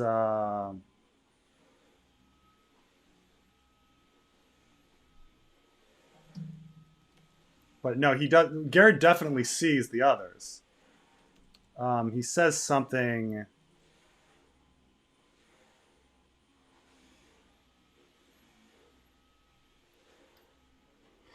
Got to get this right, the right thing. Because he tells Catelyn they're in the bedroom. And he tells Catelyn about like his confession about it. It's taken me a second. I mean, yeah, like obviously Will sees the others, and we don't know. Like Garrett went off, did something, but the implication is that because he's so scared, and he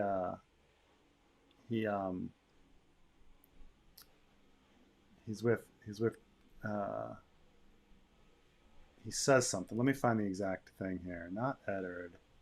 Do do do. Not John. You know, I'll refuse him. You must. I understand. You knew the man honors and mine. She finished. Perhaps not. What is it? He says something.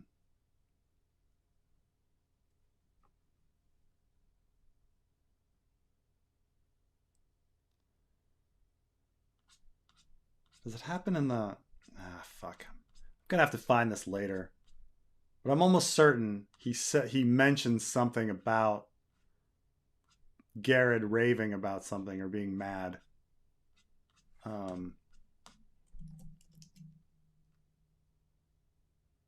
About something. So when he brings up Mance? Because I know he brings up Mance.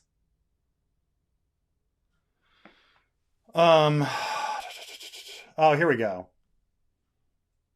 I found it. The poor man was half mad. Something had put fear in him. No.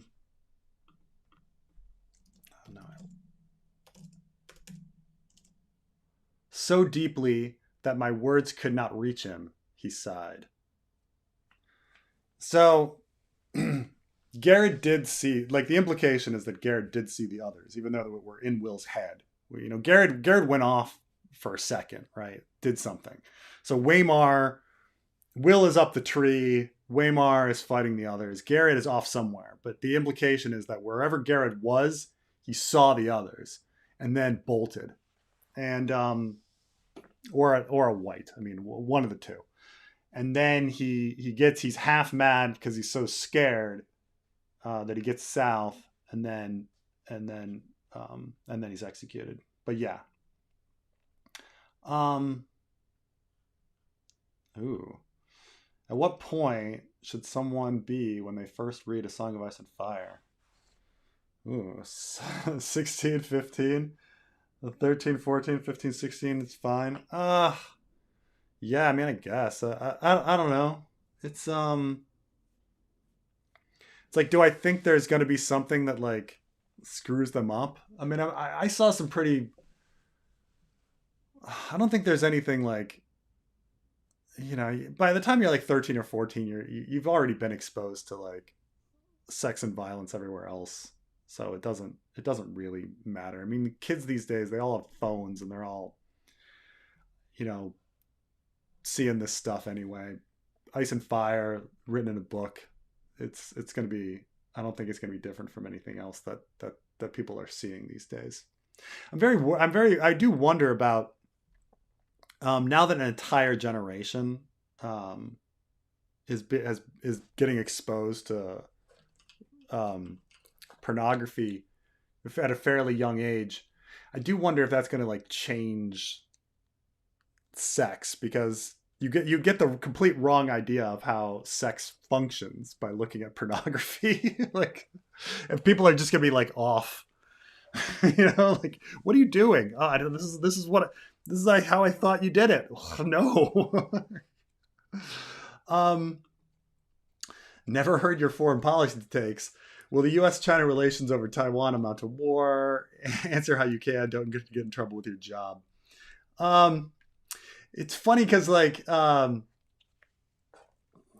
people talk when I talk about other things, and some people love that I talk about other things. I'm sorry about all this fucking sweat. It's Taiwan, man. I'm just constantly fucking sweating. When I talk about other things, like I get these really abstract messages where people are like, "Man, Preston's take on like politics is off," but they never explain like what. Or they're like, "Preston's takes on physics is way off," and I'm like, what specifically is off about my takes on these things? It's always very abstract and broad when I'm criticized for like my takes outside of Song of Ice and Fire.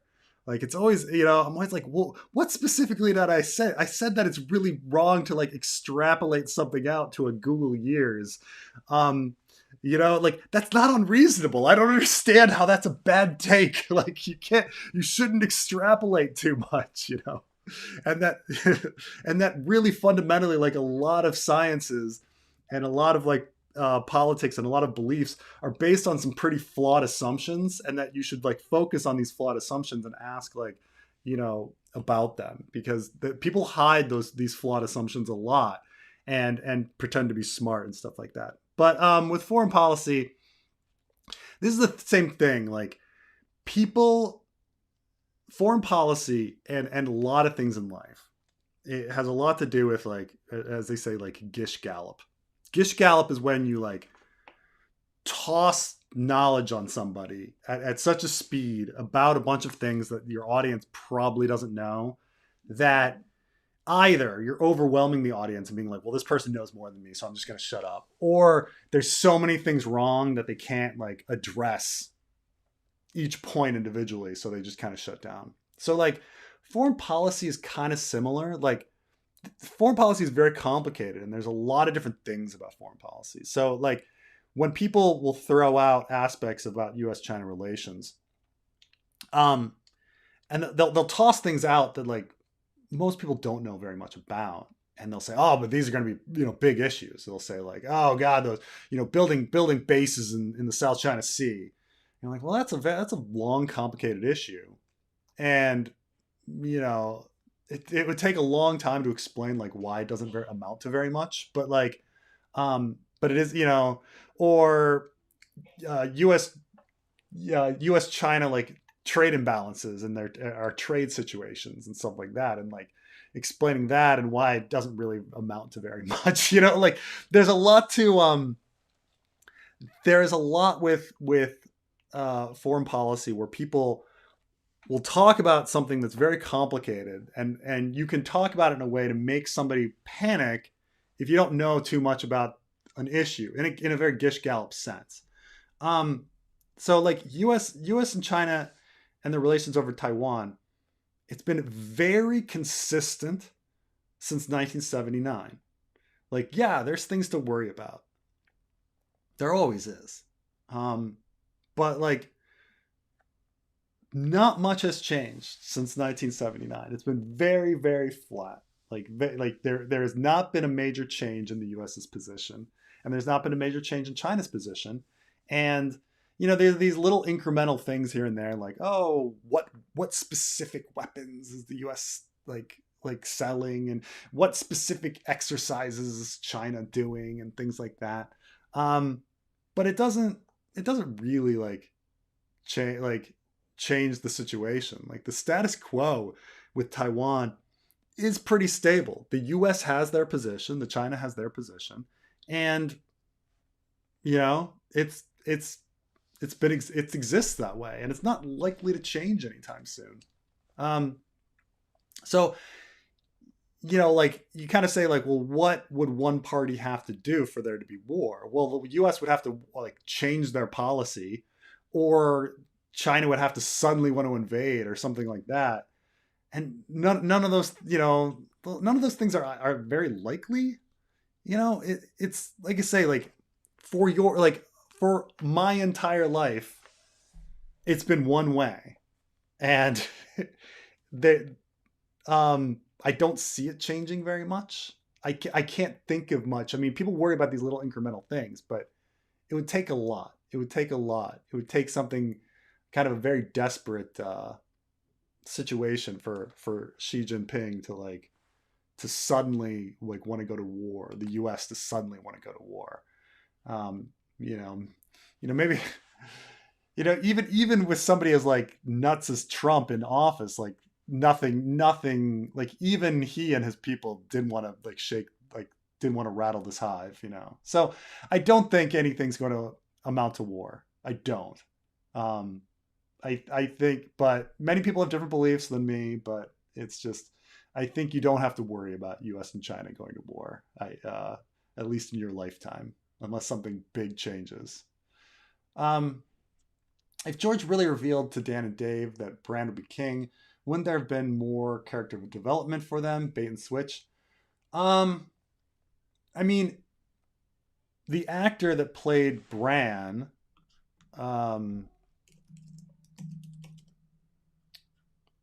Shane Gibson, he revealed that he said that in a conversation he had with George himself, George said that he would be king.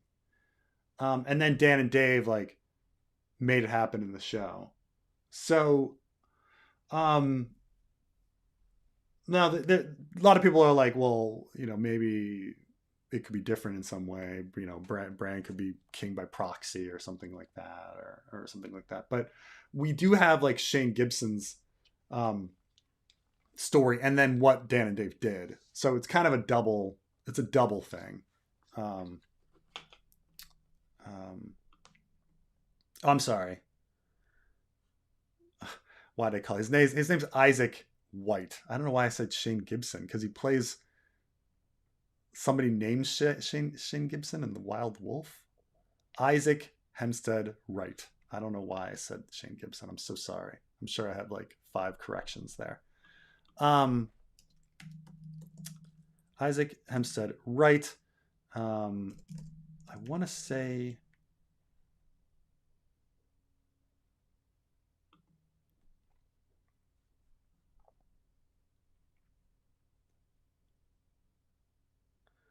Oh, here we go. All right, I actually framed it a little imprecisely.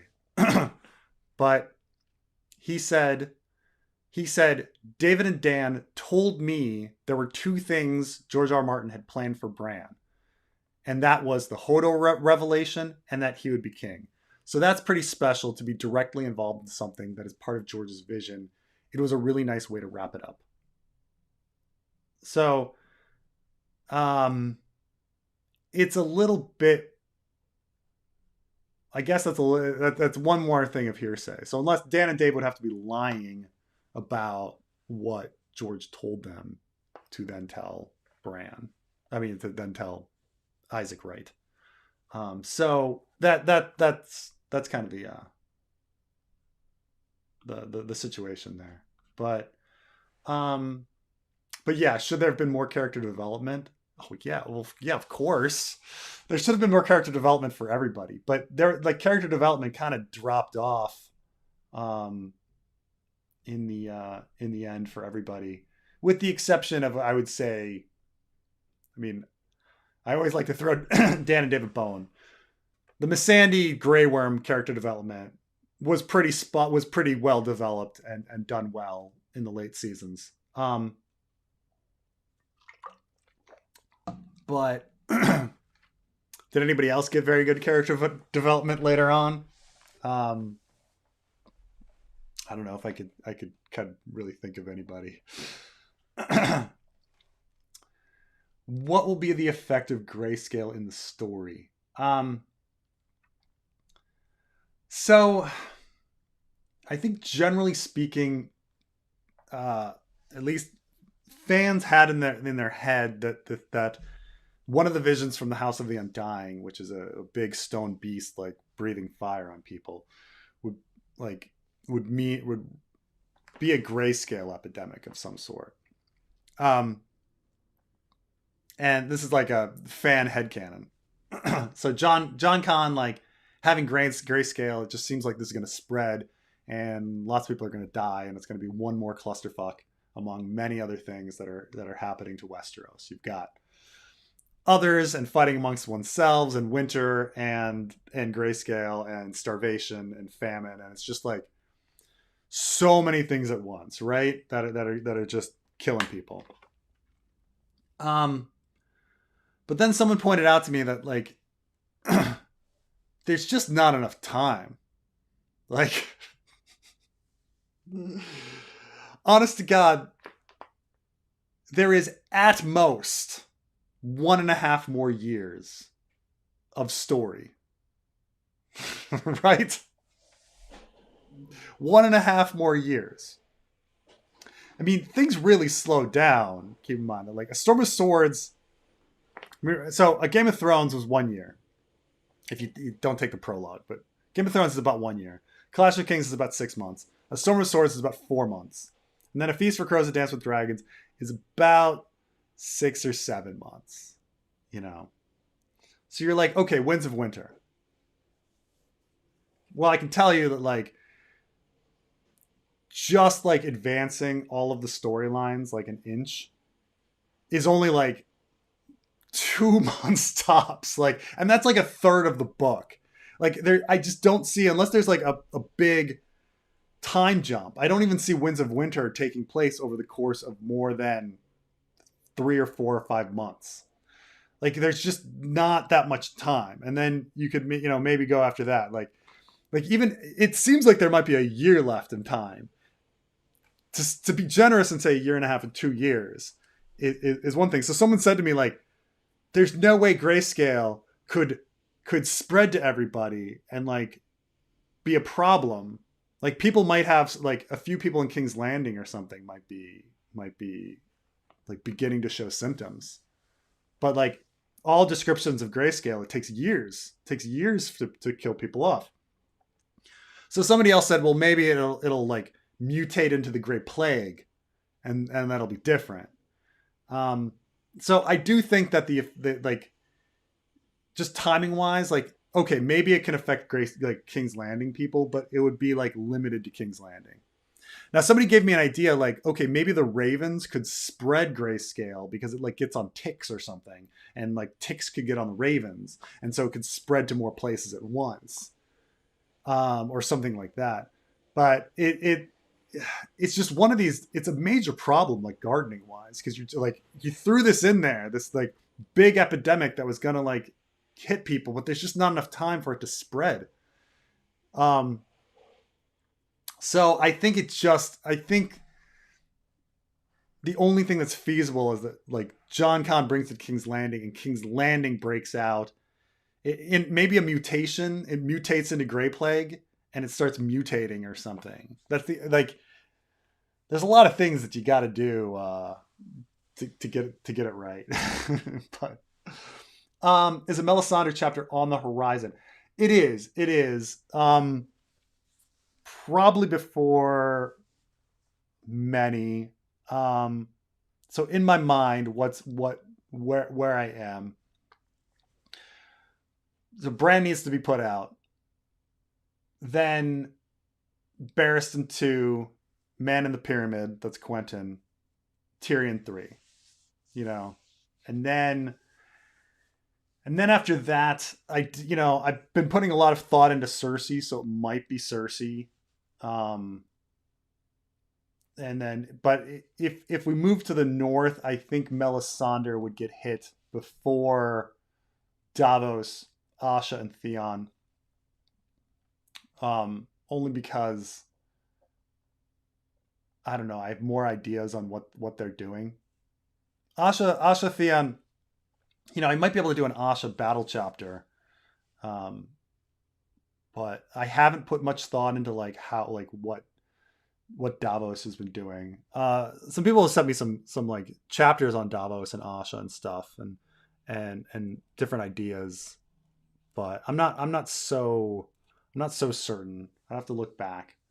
But yeah, I know that everybody wants to get to Melisandre. Everybody wants to get to Jon, and you know it'll get there. It'll get there. Amazingly, I know this seems like all very slow, but amazingly, I realized that the fanfic right now is at 91,000 words, which means like once Bran gets popped out, it's like 96.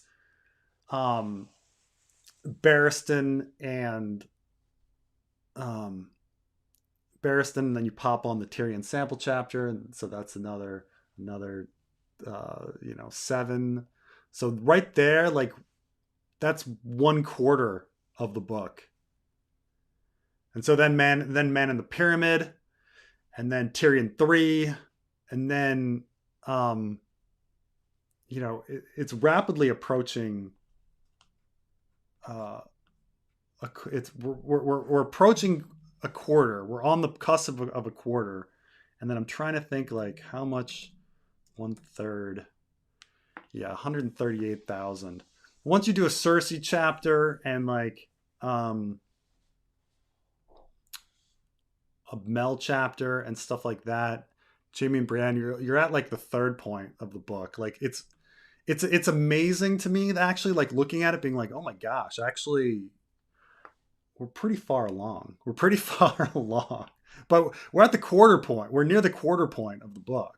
But I'm gonna do a video like once we hit the quarter point, which might it's gonna be many months away. But once I hit the quarter point, I'm gonna do something talking about that, because it's like once you start writing it yourself and like you start getting in there, you realize like how hard it would be for George to fit it in.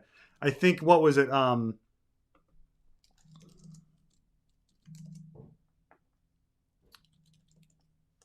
What is it? Admiral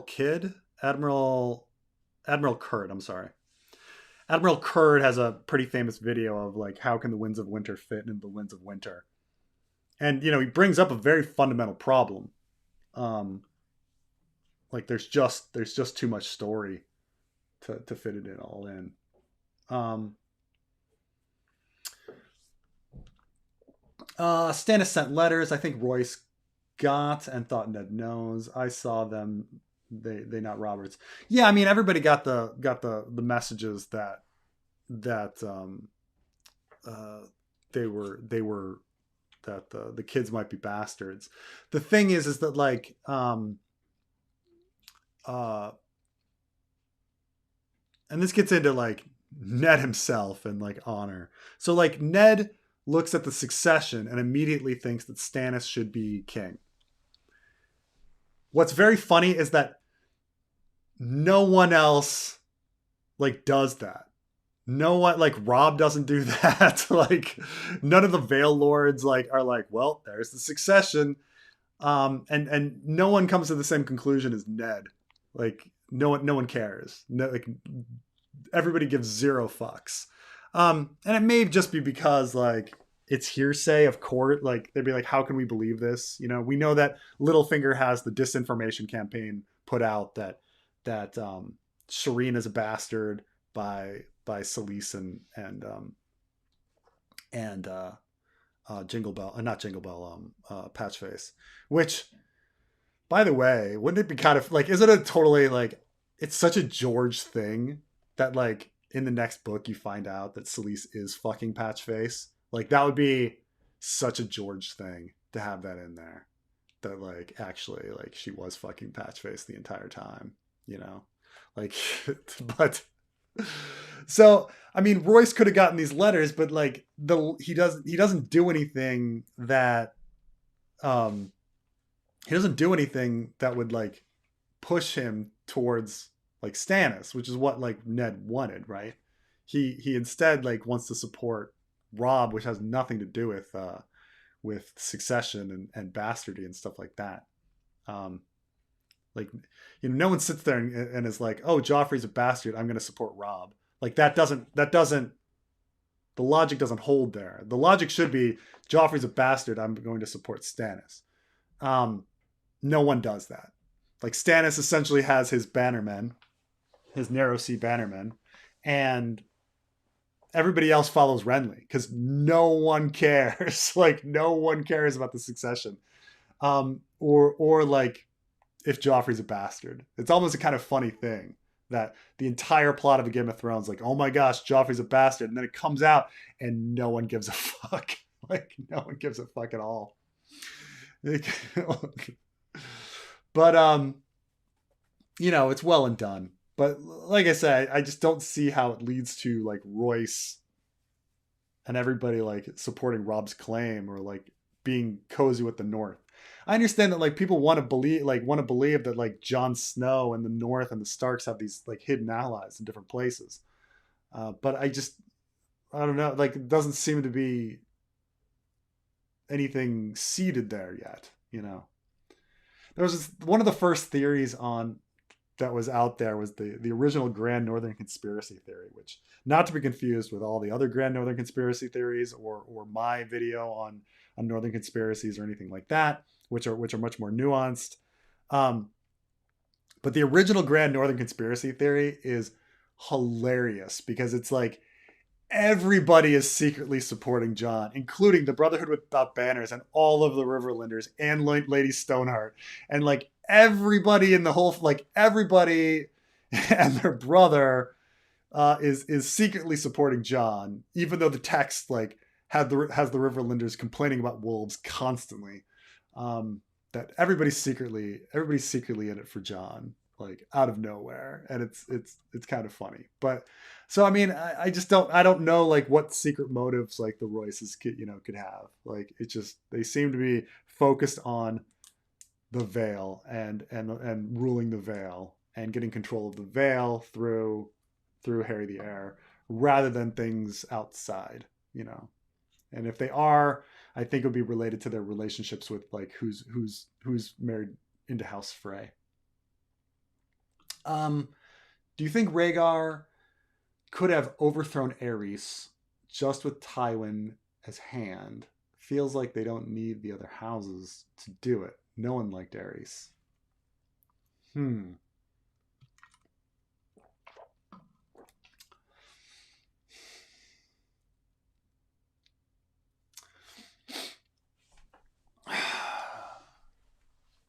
Trying to think about this. This is somewhat good point. Because obviously, like, the Dornish are married to Elia. So obviously the Dornish are with Rhaegar. So you got them there. The Tyrells seem to be, into House Targaryen. Would they have supported Rhaegar over Aerys? I guess we don't know about the Tyrells. Like, I don't know if anybody like. And then Tywin.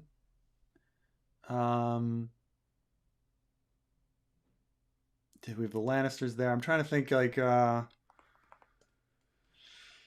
mean, I guess this is the whole thing: is can Rhaegar pull in these other people? I mean, if I'm really guessing on what happened at Harrenhal, is that Rhaegar is trying to figure out how he's going to overthrow Aerys, and I think he discovers the Southern Ambitions alliance and realizes that the Southern Ambition alliance is a problem, and that they're trying to usurp Aerys before he's trying to usurp Aerys. Like, essentially, this is like Apple stealing from Xerox and then IBM stealing from Xerox and being angry that everybody's stealing from Xerox, right? So you've got like, and so like Rhaegar's action in the end is to disrupt the Southern Ambitions alliance. So like before any of this happened, right? We know that we had that Wally's Flowers was supposedly speaking, talking in Rickard Stark's ear, convincing him about Southern Ambitions. And so for his Southern Ambitions, he has Ned and Robert in the Vale having connections with Jon Arryn, and he has Robert marrying Lyanna. So we have a Stormlands, and then we have Brandon marrying Catelyn. So we have the four kingdom alliance of the North, the Riverlands, the Vale, and the Stormlands. And Robert there's this disruption with the crowning of Lyanna. So it seems like Rhaegar was discovering this Southern ambition strategy and is like, you know what? This is a bigger problem than me trying to overthrow my dad. Let's sniff this in the bud and cause some disruption. And then immediately after this, Aerys seems to be in on it too, and like, fuck it, I'm gonna kill Robert. Let's get rid of this thing. You know, um, this is a problem because Robert is the center of the Southern Ambitions like strategy. You know, he's in the Vale. He's engaged to a Stark, like stuff like that. So that all. So I think like those two things were going on at once. Um, so I don't know, like, yeah, had Rhaegar somehow pulled in the Southern Ambitions like alliance, but I think he failed to do that somehow, um, which was silly. I think had he, I mean, Monday morning quarterbacking, right? But had I guess he's already married, so he's going to lose the Dornish.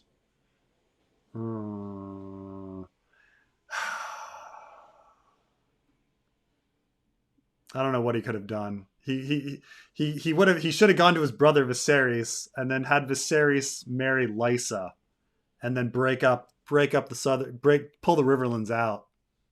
That would have been my strategy. Because you can't piss off the Dornish, you know. So what? Rhaegar. I mean, he disrupted everything, but man, what an idiot. I don't know. But again, maybe he was thinking about other things. Maybe he was thinking about prophecy, birthing magic babies, or maybe it was true love. Maybe he was a creepster. Who knows? It's lame how George R. R. Martin keeps certain thoughts out of the point of view characters to not spoil story points. Barristan Stark. Ned kept so many secrets. It is true. Like, yeah, you're right. Like, why why in your own point of view would you eliminate somebody's first name? Right? Because like George is just trying to like keep information from not um um from being out there, you know? So yeah, absolutely. Um what are the pros and cons of Puerto Rico and Guam not becoming states? I think it has to do with there's various ideas about like um, taxes. I think. I mean, obviously, like Puerto Rico becoming a state, like it's ridiculous that we have millions of Americans that don't have representation, and that goes for Washington D.C. as well. Okay, and so it's it's ridiculous to me that they don't. And obviously, like from a political point of view, it would be advantageous to my political background because I'm a Democrat if both DC and Puerto Rico were given representation because they would probably vote the way I do. So and the reason that they're not given representation is because they would vote the way I would want them to. Like no Republican is going to allow DC or Puerto Rico statehood. Guam is just too small. They would never. Guam is not really considered. We have what, five? There's also Virgin Islands, U.S. Virgin Islands, American Samoa. Um, is that all of them? Yeah. Trying to forget. I'm trying to remember if I'm forgetting one more. But the really they should. I think they're largely being stopped. That Puerto Rico and DC want to become states. DC especially. I think Puerto Rico would probably get it too, but you'd get more. I think they'd have to maybe pay some more income tax, but the you'd get so many. You just get more funding and more access to things like interstates and all sorts of stuff. I don't know. It would help. It would help. Plus, I think there's all sorts of like groups that only invite states and state representatives and stuff like that. It would just, but like I say, I don't know if there's many cons. If you're a conservative, the con would be you'd have less representation in the Senate. But the pros is they'd get a lot more like funding, and we'd feel more invested in the infrastructure of Puerto Rico, and but All Puerto Ricans are American citizens in every way. I mean, they get Social Security. The one that's a little different is American Samoa, where they're American nationals and not American citizens. So I don't know if they don't have the right to vote. I think in America, um, but it's a very very weird distinction: the American citizen versus an American national. Um, Oh, first time online to see you live. Where are EU? Where the EU lives? No worries of money or job. Where in the world would you like to live and raise your children? Um,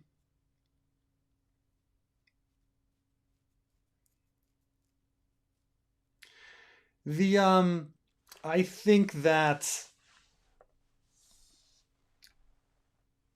there's a lot of great places that to raise children that all have their different advantages to them. Okay, where I sort of there's ones where I like align with like how they value children and how and so like optimally, I don't know. I think one of the greatest places to raise children would probably be someplace like Germany. I think how they view childhood and the independence of children and the importance for children to like live their lives and and enjoy their childhood and spend time in parks and things like this and have a proper life balance is really I think the Germans have the best ideas on it. That said, like if you raise your kid in Germany, they're learning German, and that's not very useful. So like I do think that like raising a kid in Taiwan is really useful because you're learning Chinese, or if you're in a Spanish speaking country, you might learn Spanish, something like that. So there are these issues about like overall life vision and versus like what you think will be successful, like will produce successful children that will succeed in the world. So it's so those are the sorts of things I think about. I have some problems with America. um One, having been raised there myself, I think that like uh one, American kids are cruel. They're very cruel, and being raised in America is a cruel environment. But also, there's like dangers in America, you know, crime and school shootings and things like this. And in America, generally speaking, it's a lot of helicopter parenting. That you're not going to get the same sort of like ideas that your kid can like wander off and climb a tree. Like that's the way I was raised, but I don't know if that's really like how America is seen these days, and um, at least not in. I'm sure if you're in Montana or something, that's the way kids are. But like, I don't know if that's the way things are in where I'm from in Washington D.C. So there's a lot of worries with America. Though I'm American, I'm going to be back in America for various times. It's just it's fine. America's fine, but like, I think there's certain places where I admire the environment. So I was really taken in. I mean, I very much admire the way the Germans um, uh, like look at um, childhood and things like that. So, but I think I wouldn't mind like spending more time in Taiwan, but we got to leave. We got to leave. So Taiwan would be a great place too, because they love kids here. They're very focused on kids. Surprisingly, the Middle East is also a pretty good place to raise children because it's very focused on kids and everyone's very nice to kids, and like you don't, kids are allowed to be kids and things like that. So I don't know. That's kind of the things I look at, but you're always balancing your own life with like the enjoyment of your child and then like the future of your child and what's going to be good for them. But yeah, but those are those things I think about. I don't know, but I mean, it's just like in Germany, you see kids that are like 6 years old, like walking to school by themselves, like, and that's fine, riding the train, and the parks, it's because it's so safe and you can play in a park and be a kid, and that's just like such a fucking great thing that we just don't have in America anymore. But they're also they're into independence and like having the kid learn to like do things on their own and like taking risks and stuff like that. Where in America, we're very helicopter. Like we got to protect them from all the dangers of America because America's filled with dangers, real and imagined. Um, are Davos's letters to his wife and son cryptic or meant for something else? Initially illiterate, but now writing meaningful and poetic letters. Uh this is something I've never thought of, but you're right that it's pretty stupid. Um the level of illiteracy uh in Ice and Fire is kind of off the wall. So like literacy doesn't happen just like all at once. It's not that like people know nothing and or people are like, writing stuff, right and left. Like in reality, people that are like there's degrees of semi-literacy. And so even when you go back to the Middle Ages, with this time where all these serfs and whatever are stupid and illiterate, it's not like these people didn't know like how to write their name or like how to read numbers or very basic things. Like if you're a chicken salesman, you're going to need to know what the word chicken is, versus beef. Like, you'd know like your field. Like maybe you don't know like how to write poetry, but you can get by with like, chicken or whatever. Like, I don't speak really Japanese at all, but like, because I was in Japan and like I needed to take trains, I know how to like speak enough Japanese to buy train tickets. But it's very limited, my Japanese. I can't have any conversations, but I know the words to buy a ticket from a like vendor, like watashi wa Kyoto e ikitai. Like you like learn various things that like get you by in life. And so it's a little weird that like the level of illiteracy is just like massive all over the place. Like, it's hard to believe that like a lot of these lords are illiterate. Like, really? Like, Um, so, and yes, like, so if reading is so difficult, like, how does it take Davos? Like, Davos like learns it so quickly and is all of a sudden like writing letters to his wife. It's silly, but I'd like to go back and like and see what this all is about because you're kind of right. I'd like to again like the Davos story. Davos is the one character is the character I know the least. It's I've read the Davos story many times, but like you're but he is the guy that if I'm going to have a blind spot, it's going to be him. What does it say here about his letters? This is ridiculous. Does he just say does he write some in Storm?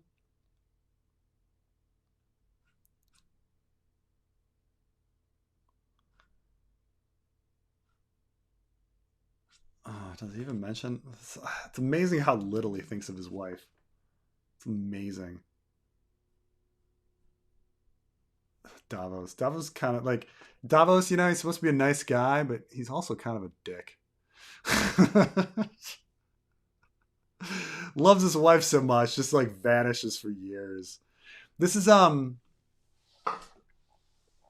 don't know. Did you guys ever read the Odyssey where Odysseus like disappears for 20 years, literally fucking 20 years.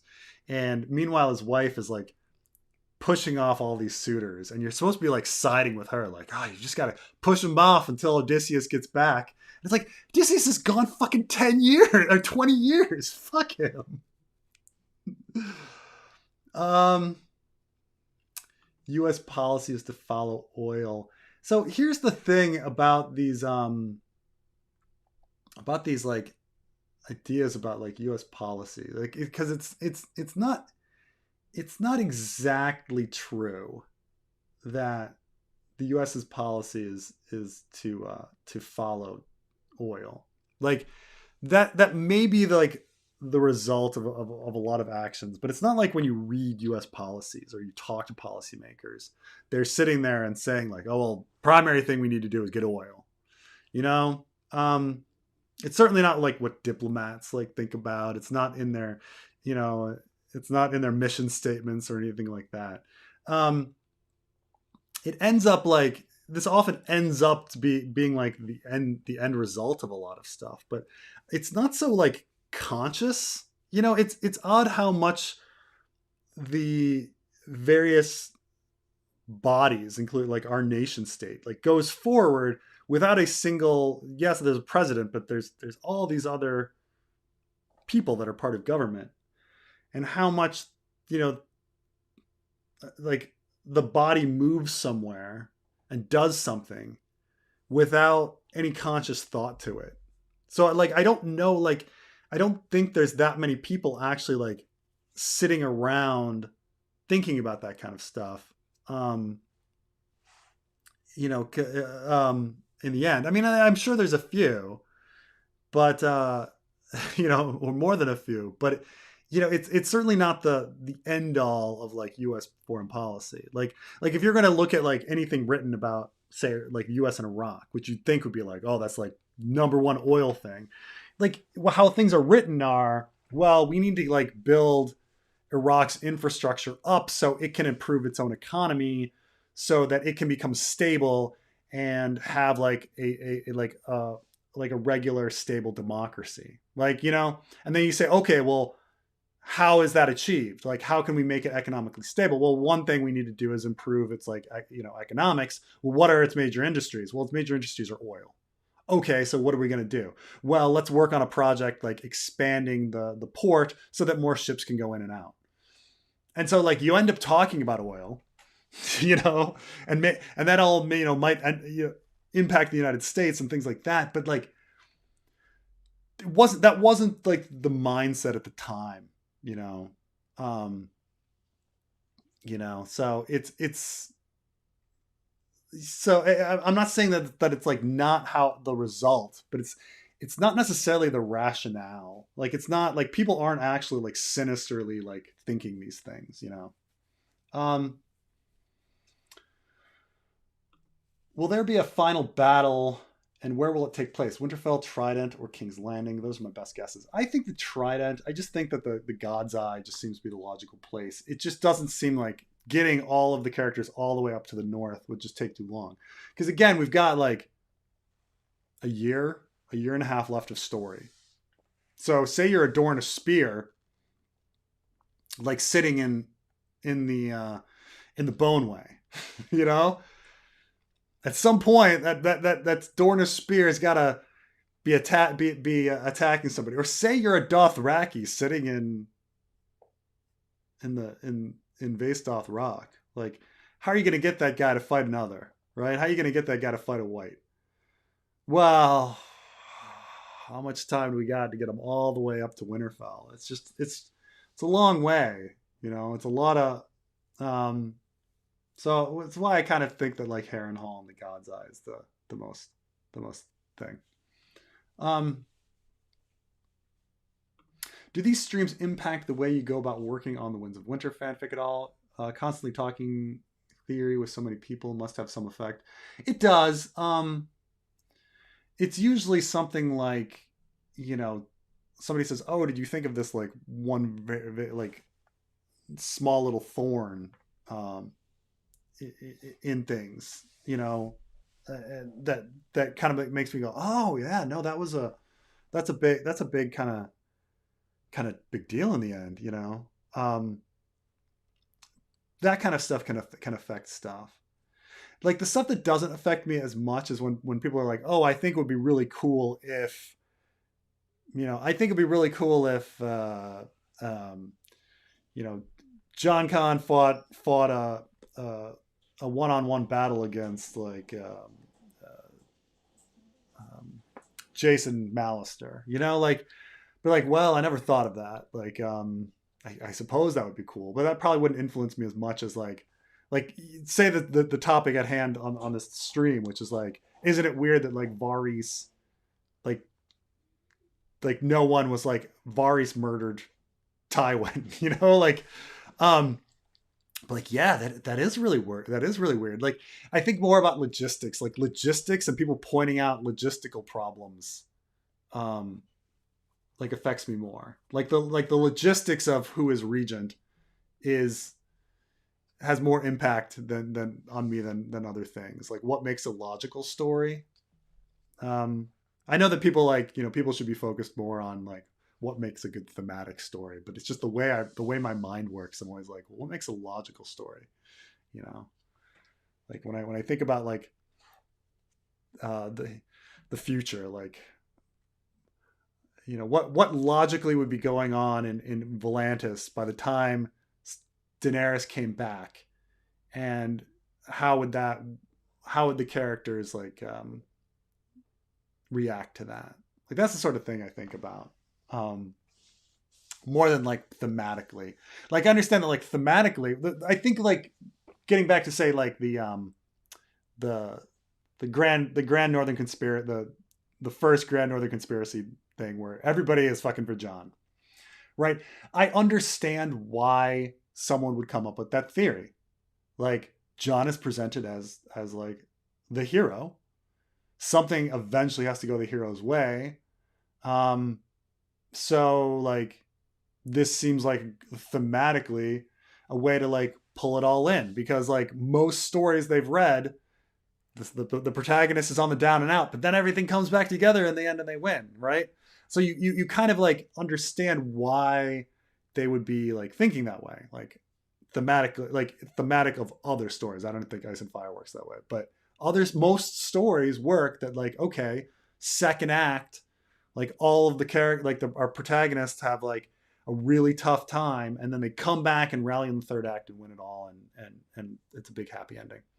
Um, but when I look at something like that, I'm just like, logistically, that makes no sense. like logistically, it makes no sense that everyone would be rallying for John. That's rather silly. That's really silly. Um, um, Big plot twist: Davos's wife is dead. I think no, Davos's wife should be remarried. Fuck yeah. See, this is what I'm talking about. Like logistically speaking, like what like what like in King's Landing, the news was that Davos was dead, right? So Davos's widow, well, I suppose his son is now the Lord, but like you know, but now she's like the dowager or whatever. Someone would want to marry her. So like someone from the Golden Company coming in and like marrying Davos's wife is completely logical now because we know that Davos's lands have been taken by the Golden Company. So like Davos is, and that makes like and that like it instantly makes a good story, right? Oh my god, Davos's wife is remarried because she thought he was dead, and the Golden Company like made her remarry somebody. And like it like writes itself, and then it's just like such a cool like oh my god, it's like brutal for Davos. Davos's wife is remarried. Oh man, man. Um, I thought you were going to say that it's not U.S. policy to follow U.S. policy. No, it's usually U.S. policy to follow U.S. policy. um, Thoughts on Tyrion getting info on Dany throughout his chapters, culminating in a big speech about Dany to young Griff. Did you like those parts? I think Tyrion's conversation with young Griff is probably my favorite part of the entire Tyrion story in A Dance with Dragons. I thought that was great. Him tricking Aegon and giving him this logic that he doesn't even believe in himself, but is like, but works, and you could understand why Aegon would like believe that because it's presented in a very very convincing fashion. And the fact that like Tyrion thinks that it's all bull is hilarious because it's, you know, put together pretty well. Um, so yeah, I think that and like the fight against the Stone Men is exciting. Um, and you know, I liked the conversations that Tyrion was having with Illyrio about the Blackfires. It's very brief actually, but and then I'm trying to think like what else I like. I think the auction is a very funny scene where he's convincing everyone to pay more for him. Maybe not that realistic, but nonetheless, I think that's a highlight. Um, and then and then I don't know. That's about it. I had, and I'll talk about this a little when I do the going over for the Tyrion chapter, but the ending of Tyrion also kind of falls apart for me because I you're it's not really it doesn't really make sense that the second sons would let him in. Um, you know he does all these paper promises and everything, but it's like they know that they can't win Westeros like with him. It's a big risk that they're taking in this escaped slave. Um, and then and Tyrion's just so confident and arrogant in his scene, and it's only until like the fan reports about Tyrion 1 that he's actually kind of insecure about his position that it's revealed that he kind of like, I think George realized that he overwrote something and had to like walk it back and be like, oh, this doesn't actually make sense. Like if you go in there and you're like, okay, go through like why would the second sons actually let him in? Why would they let in Jorah? Like what is Jorah providing? This is an escaped slave, right? You know? Like what? Like Tyrion, you could be like, okay, well, we've got this guy that we're gonna eventually behead and send and then get a lordship. But like, you know, what are they doing? You know, what are they doing? Are they keeping him in the tent and just being like, I'm gonna execute them in a few days? Like thinking about it. You know, it's not super well. There's definitely like big moments of the Tyrion story where people do things that are just not that logical. Like I say, like the entire Widow of the Waterfront thing. But I do think that the young Griff part is probably the highlight. I think it probably is my favorite part of the entire Tyrion story. I like his interaction with Haldon, you know.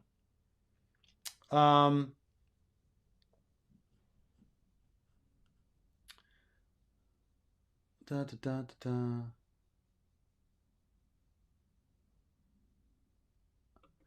Yeah, the West literally overthrew the first democratically elected leader of Iran because he nationalized the oil industry. You have to remember that like it's not just that though. Like it's not just like oil. Like there's also like, oh, he's signaling that he's going pro-Soviet, right? Like, and you've got a Cold War with Iran with the Soviet Union at the same time. So like there's other factors in there.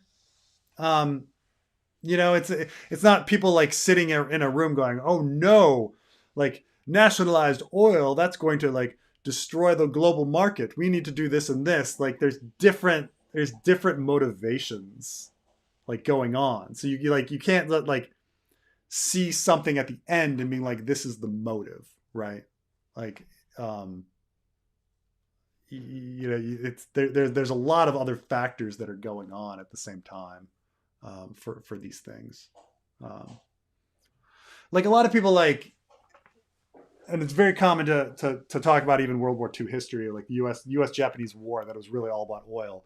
And once you kind of explain like the oil situation, like yeah, that all makes sense. Like the Japanese were expanding to get more oil. They were encroaching on the Philippines, which was like U.S. oil place. It all makes sense when framed in oil. It's true, but at the same time, I guarantee you, when you talk to those leaders, that's not what they were thinking about.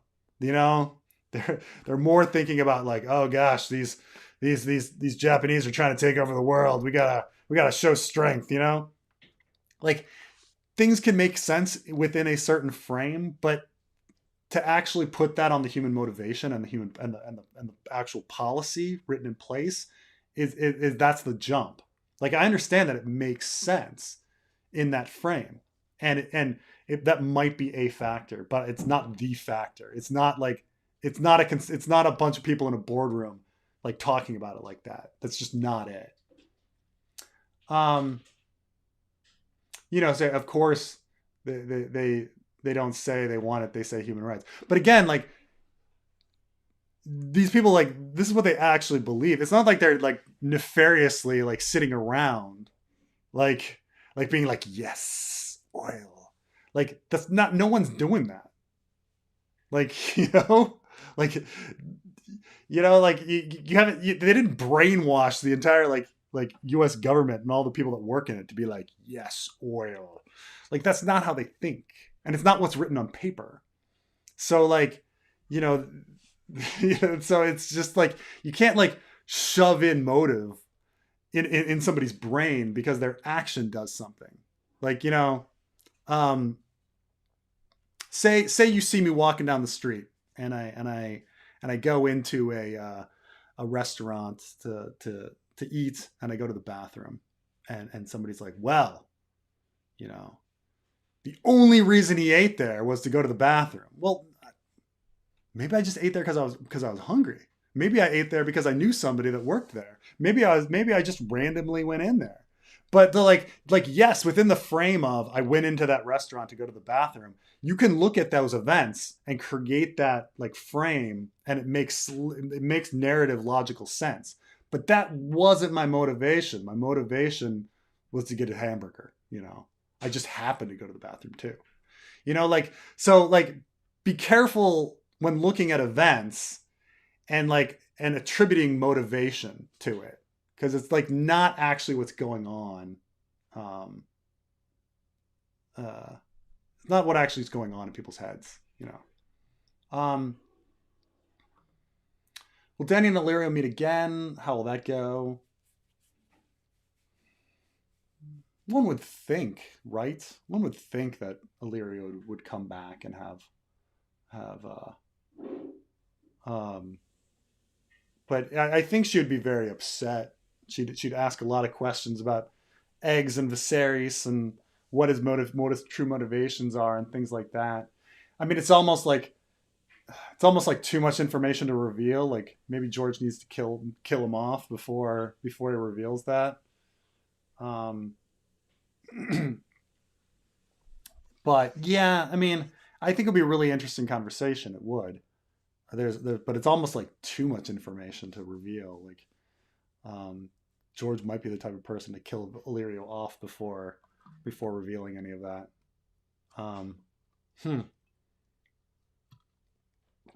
Because he might know it. But yeah, that's a conversation that should happen. I mean, she's got her dragons. She flies. She can go visit lots of people. But, but it's almost a conversation that needs to happen a little too much. Illyrio has too many answers. Is it possible that Varys has a glass candle, and that's how he knows what's going on everywhere? These little birds don't make sense to me.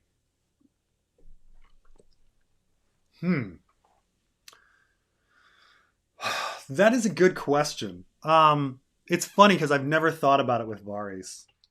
I've thought about it with, it's crossed my mind, obviously, with Doran, because he falls asleep in front of the moon and stuff like that. And I've thought about it with Euron. And I've even thought about it with Littlefinger, because he's like up at night, like in front of, they say he's in front of like the glow of candles. And it really means he's like working, but maybe he's like communicating through his candles. He's communicating through the flames, like Melisandre or something like that. I've thought about it with Balon, like staring into flames. I've thought about, but I've never thought about it with Varys. Like, could Varys have a glass candle and be knowing what's going on?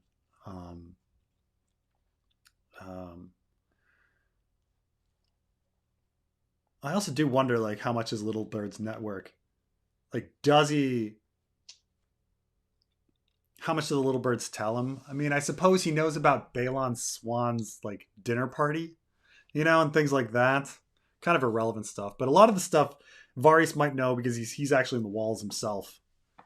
I would have to go back and figure out if there's something that he knows that he shouldn't know. Like, the big thing about um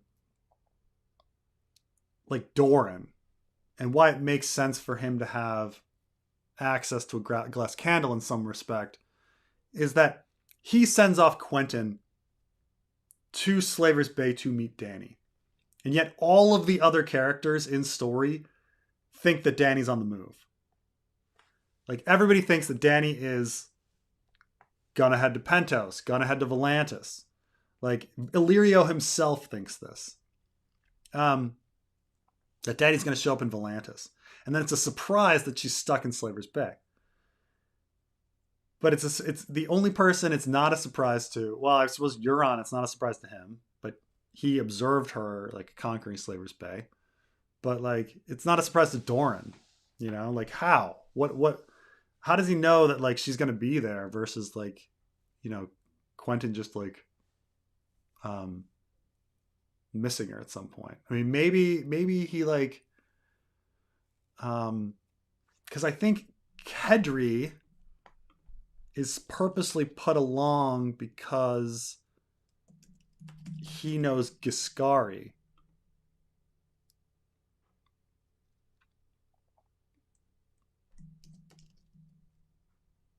Yeah. Oh, he's also fluent in the Free Cities.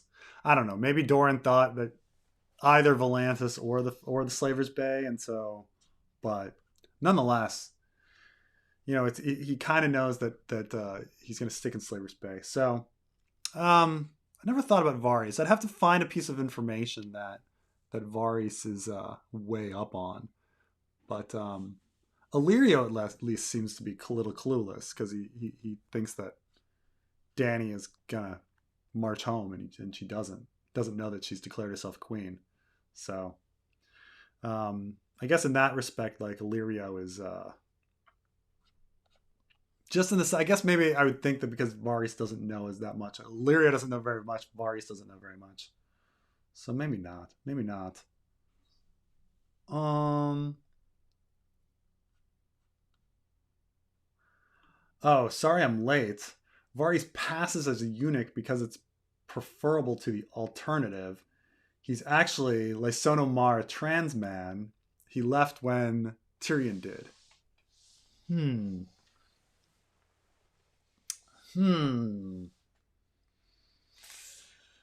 So, could Lysono Mars be Varys?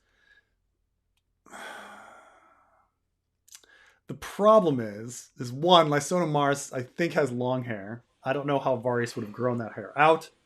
Lysono Mars, I think, is with Ariane around the same time that Varys is literally murdering Kevin in King's Landing. So that's a difficult situation to be. So, although funny, I just can't. Yeah, I think it'd be too difficult for him to get. He'd essentially what? I like Lysono Mar, if he disappeared at the exact moment at Griffin's Roost that he drops off Ariane at Griffin's Roost and then races as fast as he can to King's Landing. I don't think he's making it there in time to be Varys. So sorry, Moon Man. I don't think they can be the same person.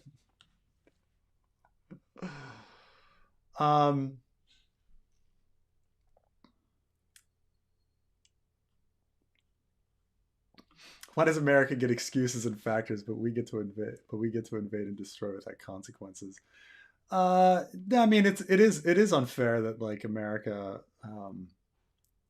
gets a pass. Of course it is, but I don't know if hello, you have made it. Is your echo cancellation thing on? Yes. Yes. Okay. I just came here to answer this guy's super chat. The one Julian coming up? here. Okay. Yeah, sure. Okay. Yo, Preston, ever thought about inviting any of the subs to join a live stream with you and Carmine? Maybe a once a month thing. Um, yeah, I don't know. We have guests on every once in a while. So But the guests we have on are, and no offense to Julian here, I'm not accusing him of being a shithead, but the guests we have on, like Trey and Glidus, and some of your editors, Mr. Will and Vitu, and all these other guys, they're normal people.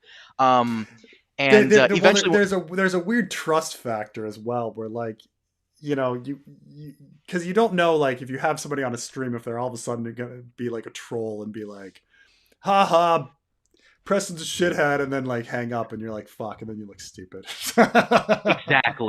exactly. And eventually when I start streaming. By the way, I remember that picture I sent you of like my ghetto setup right now.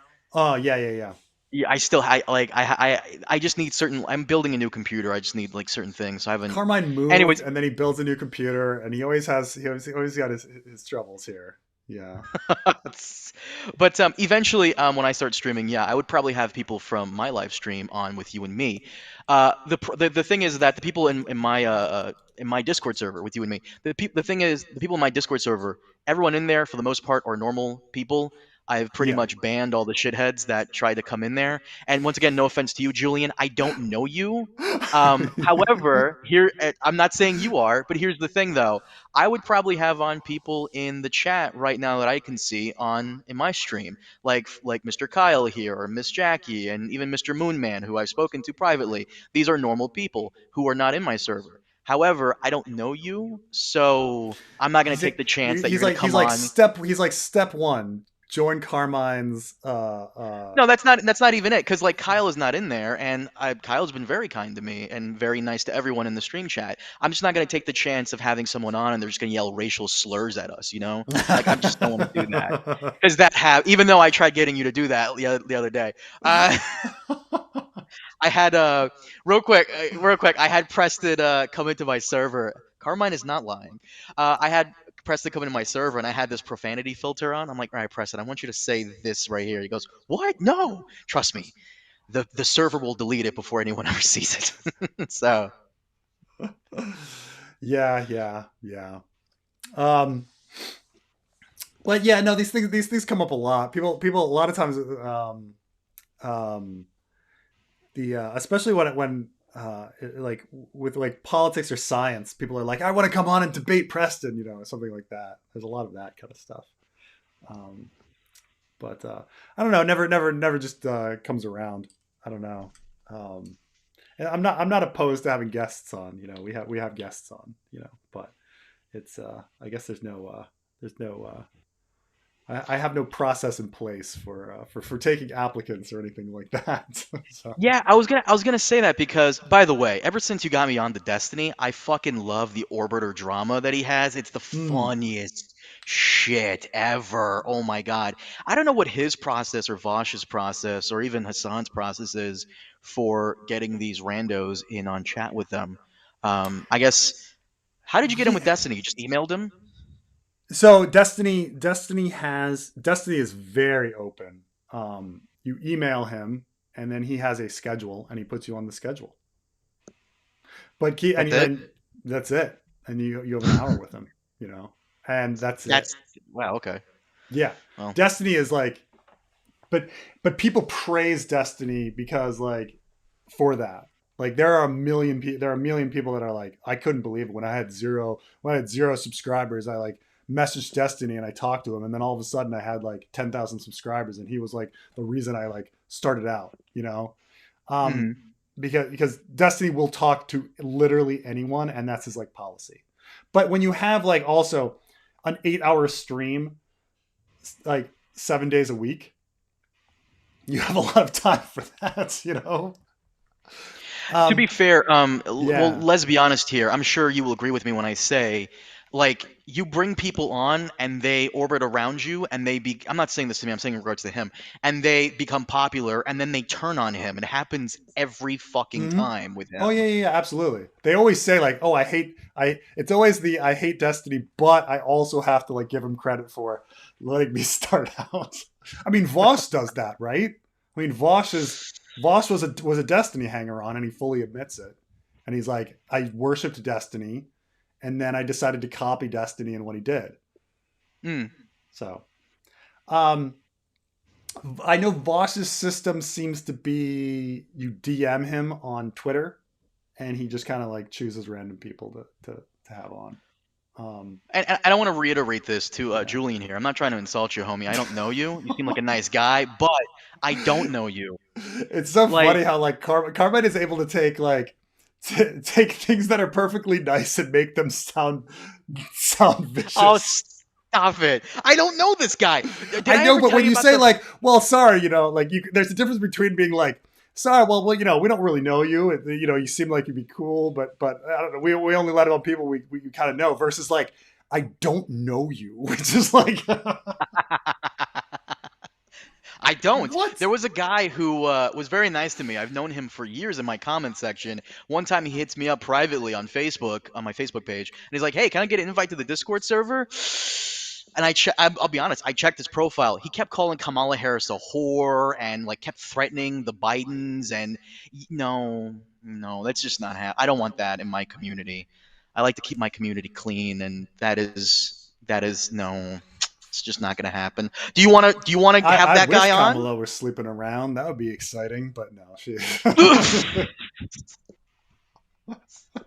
You might have skipped past the super chat. Oh no, there it is, Ulysses. Yeah, yeah, yeah. Preston, how long do you think the writers actor strike will last? Educated guess. P.S. Have you heard of the about the Temu app and hot water with the feds? I have not. Generally speaking, when it comes to government, they're very slow to adopt any tech. So like, I don't know if they. I mean, I don't know like if the feds are investigating it on some other um, sense. But yeah, you wouldn't be able to like have your own like app on like a government phone or anything like that or stuff like that or like it's very very difficult to get things approved. But I don't know anything about like the organization if they're getting investigated by the FBI or something. Um, but the writer's strike, um, these writer's strikes tend to be long when they happen. I think the one in 2007 was like 3 months. Was over 3 months. I'm trying to remember the one from the 70s because that was the double one, right? Um, uh, and those tended to last. Here we go. List of Hollywood strikes. Okay, so 3 months. There was a let's see. Okay, the current one has been going for a little over a month. Or the current SAG one. The writer strike has been going on for 3 months. That's pretty long already. There was an actor strike that was 6 months in 2000. Um, there was one in 1980 that was 3 months and 3 days. There was a 7-week one in 78 to 79. 3.5 months in 1973, Writers Guild. So 6 months in 1945. So far, these strikes seem to go. They can be anywhere for a few days to like 3 months, but some of them go to 6 months. And so it's already been pretty long when you think about like the writers one being 3 months. So I will say that and I don't hear any news of things getting better. So it seems like another 3 months could go. So I think it'll probably be um I mean this is my complete guess on it just based on like history and other stuff, but it seems like it'll be at least another 3 months when they start running out of content and they're like, crap, what do we do? What do we I do? don't know about that. AI has come far enough to the point where, yeah, I was reading up on a lot of this stuff. Making shows and movies nowadays has gotten incredibly expensive, and I don't blame the studios for wanting to cut back on all these expenses. Yeah, yeah, yeah. Um At Red Team, I have not given you money, but bother him to work on the project faster. I accidentally hooked like 5 people on it, and now they're judging me. Oh, because there's not that many chapters out. Well, I I mean, will there's say some out. Preston works very hard on this, like a litlittle too hard, I would Oh my say. gosh, it's like, yeah. I mean, it's more work than I thought, and it's a lot. I lose some. I lose sleep over it. I lose sleep over it. I mean, I like it a lot. Really? Oh yeah. Oh yeah. I do. Because it's like, it's you want all the writing to be right. It's one of the things as well. It's like when I have free time, so it's like a lot of times you put the kids to bed, and then it's like and then I sit down for a little bit of time, and then I'm like, oh god, this thing, and then I go to sleep thinking about it. So it's that's my thing. But no, but I do like it. I love when the writing comes out great, and there's great ideas and stuff like that. Like last night, I came up with a pretty cool idea when I was sitting in front of Barristan 2, and I was just like, oh man, this is really really like, I come up with an idea, and I'm like, oh, this is cool. This is cool. I like it, and then I feel really really good about it. Like I'm you know I but so it's rewarding, but it's exhausting, and there's no money in it. So, but I do really like it. I do really like it. Biden sucks. So does Trump. What sucks even more is that we could choose better candidates. Sorry if I'm controversial. Why does Biden suck? Why does Biden suck? That's the what is it? You know, be specific. I can't just be like, yeah, Biden sucks. Like, you know, gotta have something, some reason, some reason. Um, think of Tyrion as a ward of the Second Sons. The real point is that they expect to be in Westeros soon. Um, right, but like from the Second Sons' perspective, they are going to win the battle of Marine, and then they will get their pay, and then they will leave Slavers Bay, and they will go to the disputed lands to pick up another contract. Like they don't expect to be in Westeros soon. Like, like Daenerys disappeared on her dragon and is probably dead, and that's it. Like at the point in which they take on Tyrion, Daenerys disappeared, assumed dead. Um, they switch to the sides of the winners. The Volantines are going to arrive. The Volantines are going to win, reinstate slavery, and pay the Second Sons, and the Second Sons will be on their way. And I suppose at that point you could execute Tyrion and get your lordship for. But there's no. Like logically speaking, I don't actually know why they would keep him alive. Like just kill him. Like, this idea that like he, Dany might come back and they might switch sides back to Dany. Like they would have to know all of Tyrion's arguments before him, which I don't know if they would. There's an entire chapter of like Tyrion explaining these arguments to them. So, it doesn't. The Second Son, like George, didn't really put in a very good reasoning for what the Second Sons are doing. But maybe they think they can. I don't know. I don't know why they take on Jorah. Maybe they think he's a lord. They can get somebody back in Bear Island to pay for him too. Or maybe they just want another man. They just want fodder. I don't know. Maybe they think Jorah can actually be a good fighter. Why take on Penny? I don't know. Like,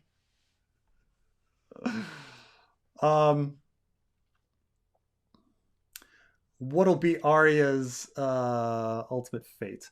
I don't know, but I've got some various ideas in my head. I have an idea about her, like having her meeting a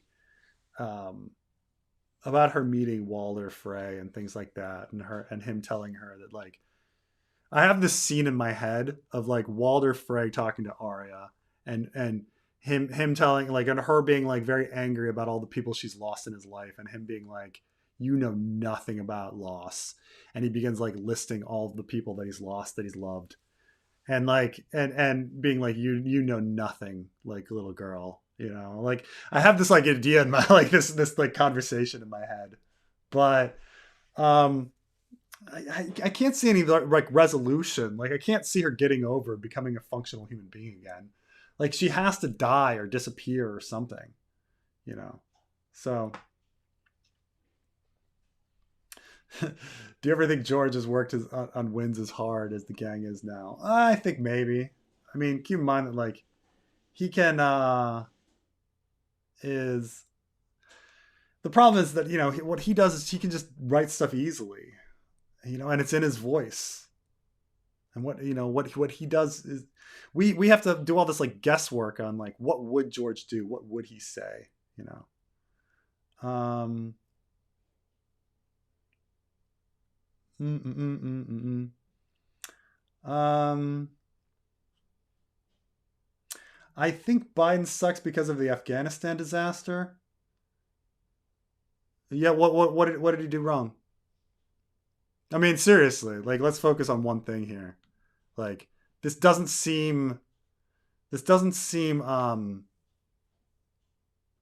this doesn't seem legitimate to me. Like this doesn't seem earnest to me. I don't think you're being honest here. Also, slow action on Ukraine. I don't think this doesn't sound honest to me. Um, like you're worried about what, 6 soldiers dying after like years and years and years of thousands of soldiers dying. I don't. Also, like, how was Biden really to blame for it? Like the cause and effect of that. This doesn't seem earnest to me, and so I'm already now very suspicious that you actually dislike Biden. This is like, especially considering you put this as number one. This is like a right wing talking point, and so like I'm just wondering why this would be top of your list, like the deaths of 6 soldiers or a handful of soldiers. I forget if it's 6 You'll or have to 12. scroll down more for his reply, but he said Biden could have been more truthful, and he pulled out too quick.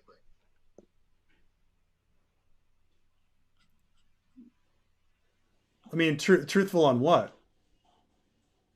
I'm just saying, like, truthful on what? Like, pulled out too quick. Like, we gave a like a timeline on when he was supposed to pull out, and I think it was delayed. Like Trump had established that timeline. Like that's why I'm like, it's a very interesting reason to dislike somebody. I mean, it seems like at best a very minor, forgettable mistake. Yes, I'm sure if you're of those families, like and your son dies, like you'd be very upset. But like on like a national level, when I think of like major things that the president does, and I think about like some people, like a handful of, like, is he upset that a handful of soldiers died, or that the country of Afghanistan fell apart?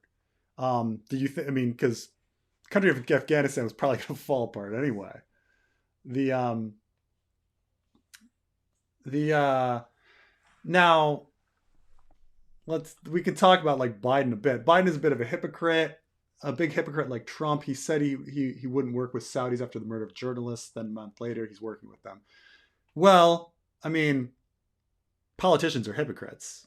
Like, but what do you think any effective American leader would be able to cut off ties to a country based on the brutal murder of one person? I mean, it's a legitimate thing. Like if you're in the position, if you're in that position, and you're dealing with the Saudis, okay, these are people that this is a government that is your big ally, huge ally in the Middle East, home of many military bases, buyer of many military weapons, supplier of oil. Do you think that cutting off relations with Saudi Arabia based on a horrible, gruesome murder would be the smart move and the thing to benefit the United States? It's like, I understand that like I've got my principles. That's like a horrible thing. You know, it's a horrible thing that the journalist was brutally murdered and tortured. Okay? It's sickening. Absolutely sickening. But realistically, from a leader perspective, do you think that, considering that you're leading the and thinking about the benefits of 330 million Americans, like, do you think it's realistic that you would cut off relations with a country that provides oil and is a military ally and has bases and buys weapons from you, that, like, based on like that one death, you know, is that realistic? You know, thanks for your insight. No, thank you. I mean, you know, like, really be realistic, and like, if you were president, would you make that choice? You know, these other things that, like, there was no crime wave. This is wrong. I don't know what this is about. Like, energy crisis? Is there an energy crisis? Is there mass inflation? There's no. Inflation's gone. Inflation's gone. So I don't get it. You know, there's also COVID. Like, we blame, and inflation happened in every other country too. Is that Biden's fault? You know, in fact, inflation happened in the United States less than the rest of the world. So we're going to give credit to Biden for that? You know, like, compared to the rest of the world, the United States had less inflation. So Biden is to blame, right? If your whole thing is inflation, if your, like, entire reason for voting is about inflation, okay? We just found out that actually Biden, like, the United States had less inflation. Are you turned around now? Are you turned around now? Do you like Biden? Because actually, you know, oh no, if we're going to say that, then Biden had nothing to do with the fact that the United States had less inflation than the rest of the world. Oh, but if we're just talking about America, then he's to blame for all of the inflation. You see how disingenuous this is when you talk about this, like, inflation? Like, are you gonna give credit? Like, FDAA, are you gonna give credit and be like, well, Biden actually did a really great job because we had less inflation in America than the rest of the world? I've changed my mind. I love Biden now because, you know what? I really care about inflation. I'm sitting at home going, inflation. That's why I vote for that's why I vote for my candidate. I'm not just, like, picking a random issue. I didn't already hate Biden and I'm picking a random issue. That's certainly not the case. I really am sitting at home caring about inflation. And that led me to my hatred of Biden. Is that it? I mean, come on.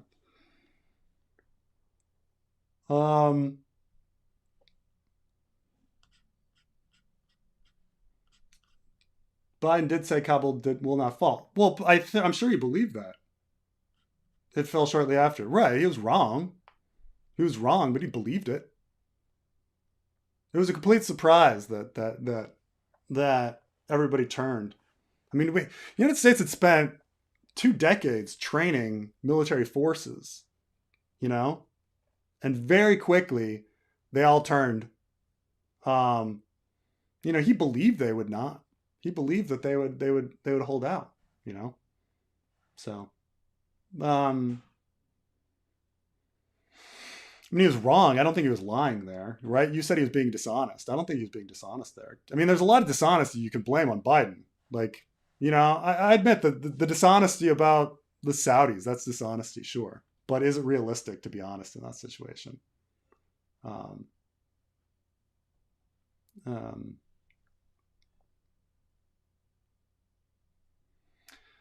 I'm upset about the poor planning of evacuation.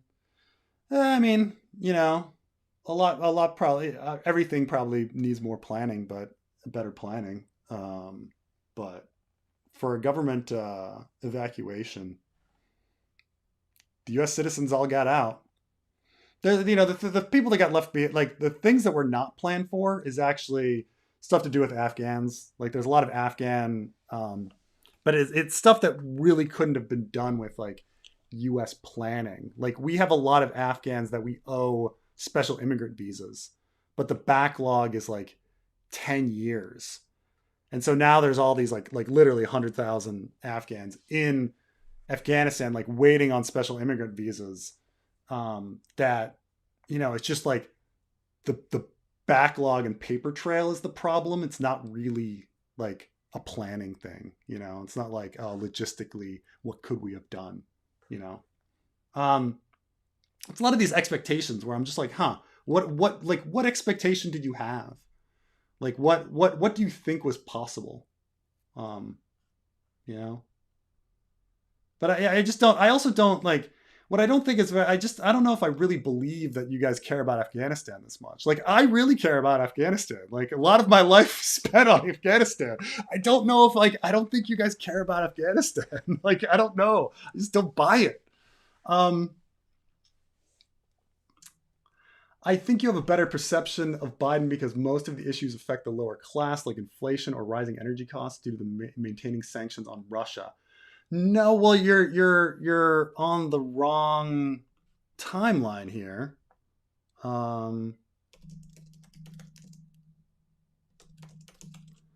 Because again, like inflation happened during like COVID, right? And then when was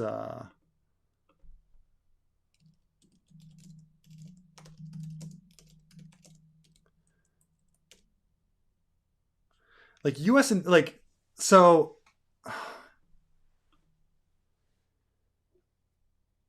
let's see here. Like Russia invaded Ukraine, and regardless of US sanctions, by the way, US sanctions aren't on the oil. So you kind of have that wrong. Our sanctions are on everything except oil. There are already some previous sanctions in there, but the certain section of their oil is like not sanctioned, but nonetheless, um, we don't even get our oil from Russia. I think our Russia first of all, our oil mostly is American, but after that, our biggest supplier of oil is Canada, and after that, like Saudi, Venezuela, stuff like that. Like we don't now. Granted, it's like a global price of oil and things like that, but of course, like the Russian invasion is going to cause the price of oil to go up anyway. I don't know if it really has anything to do with like the limited U.S. sanctions on Russia. And and I doubt that you're making that economic calculation either. Um, and to say that like, oh, I don't have a perception on these issues because it doesn't affect like it affects the lower class. Like, um, uh, there was inflation already because of COVID, and the inflation rate now in the United States is like down. Um, so I don't understand. And in the rest of the world, inflation was higher than the United States. So I just don't I With their don't with get it. their Like I don't get the blaming of Biden for I inflation. can explain that. You haven't been in the U.S. for quite some time, so maybe you don't know about this. I But mean, I know that people everything, like I know people like go to the store and they're like, "Oh, prices are higher." Great. I yeah, get it. yeah, But that is there's a also bitch. like price gouging, supply chain issues, like freaking Mm. COVID happened. But this has happened everywhere. This has happened everywhere. So like somehow it's like Biden's fault. Like this was like the main You know how it thing. is. When you go to the store and eggs are like $10 a carton, Mhm. they're gonna blame the current guy sitting at the chair. That's just it's always like that. Right. Eggs was, I mean, and people are very irrational when it comes to various prices. So like eggs and milk and gasoline. Gasoline people go nuts for when it comes to like price changes. But the egg supply thing, uh, like their egg shortage was global. Okay, there were no eggs here in Taiwan too. Um, and I think there was a bird flu that caused like the egg prices to go up, right? So you're like, okay, um, like now Biden is responsible for like a bird flu. Like, like once you start like again, like it took me 20 seconds to Google this, you know. But I understand that like people go to the store and they see the egg prices and they talk about inflation and all of a sudden it's Biden's fault. But there's no like rational like leap here. Like it's hard for me to believe that FDAA, like his pressing issue affecting his life is inflation. And then it's also like, but say I assume, let's say it really is. It's hard for me to understand like how one is logically leaping from inflation to it's the president's fault. Like economists don't even know why inflation happens, like to a large degree. like they argue about inflation all the time and don't understand why it happens or why it doesn't happen. And then, even if one did accept that it was somehow like Biden were in control of it, to blame Biden for an exceptional performance of inflation in the United States compared to the rest of the world. Like the rest of the world has more inflation. So shouldn't you be praising Biden? So there's like this fault on like several layers. One, I don't believe that a person's first thing is inflation. And then two, like linking inflation to the president. And then three, viewing the American like situation of inflation as bad when actually compared to the rest of the world.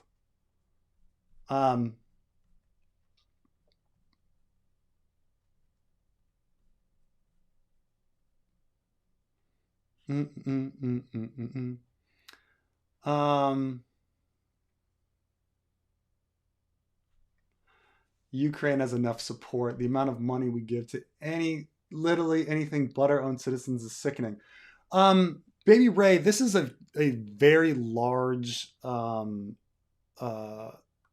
misunderstanding, and it's just like the amount of foreign assistance, whether it be humanitarian aid or whether it be military aid, is incredibly small.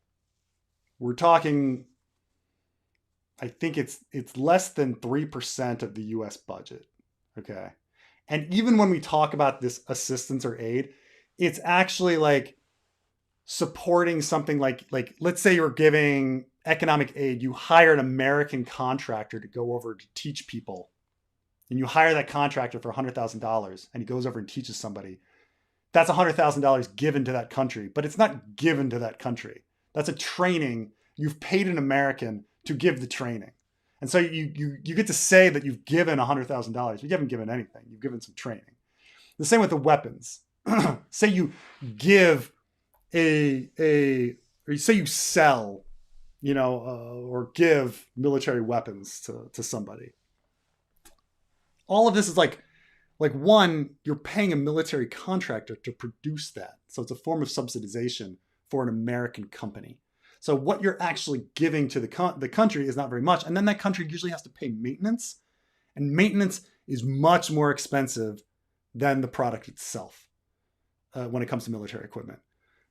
So there is no money. Like it's nothing. It is nothing that we give to other countries. Like our aid is nothing.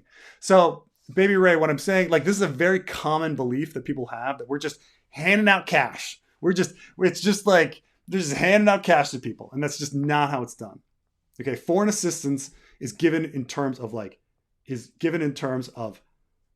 trainings and like weaponry, and like a lot of times it's training in the weaponry. Like, oh, we're gonna send over like a bunch of contractors to teach you how to use this tank. Oh, so you're paying and subsidizing Americans.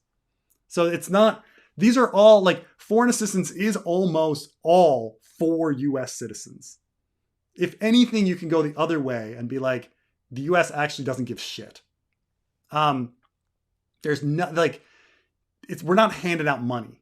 Okay. There's not direct assistance. That's very, very small. There's a few situations of like handing out a little bit of money to the UN in direct assistance situations.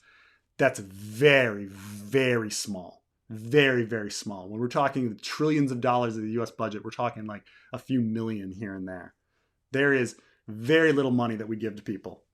So I don't understand how this is sickening. Like you've got this completely wrong perception of US assistance and the world. Okay? Because the US doesn't give shit. The US doesn't give shit. Okay? We pay ourselves to produce something that we might hand to somebody and then charge them for maintenance and sell, it's that kind of stuff. Um, so also, what's Sam's endgame, Grand Maester? Sam's endgame. Um, so I think Old Town is only going to be. I mean, Old Town's eventually going to kind of fall. So I think Sam eventually does have to be on the move, but I do think it might take some time. I've been trying to research, and this is a hard thing for me, is research how it is that like naval forces take cities, because it's not. I mean, maybe it's not inherently um, like apparent to me how a bunch of people in ships are able to take a city, right? Like, yeah, I could see them like in cannon warfare, like shooting things off of their ships and like sieging a city, but you eventually have to land and take troop and have your soldiers off and attack. And yeah, that's helpful for being ahead of various like siege lines and such. But eventually maybe you can jump back on the ship and go to a different part.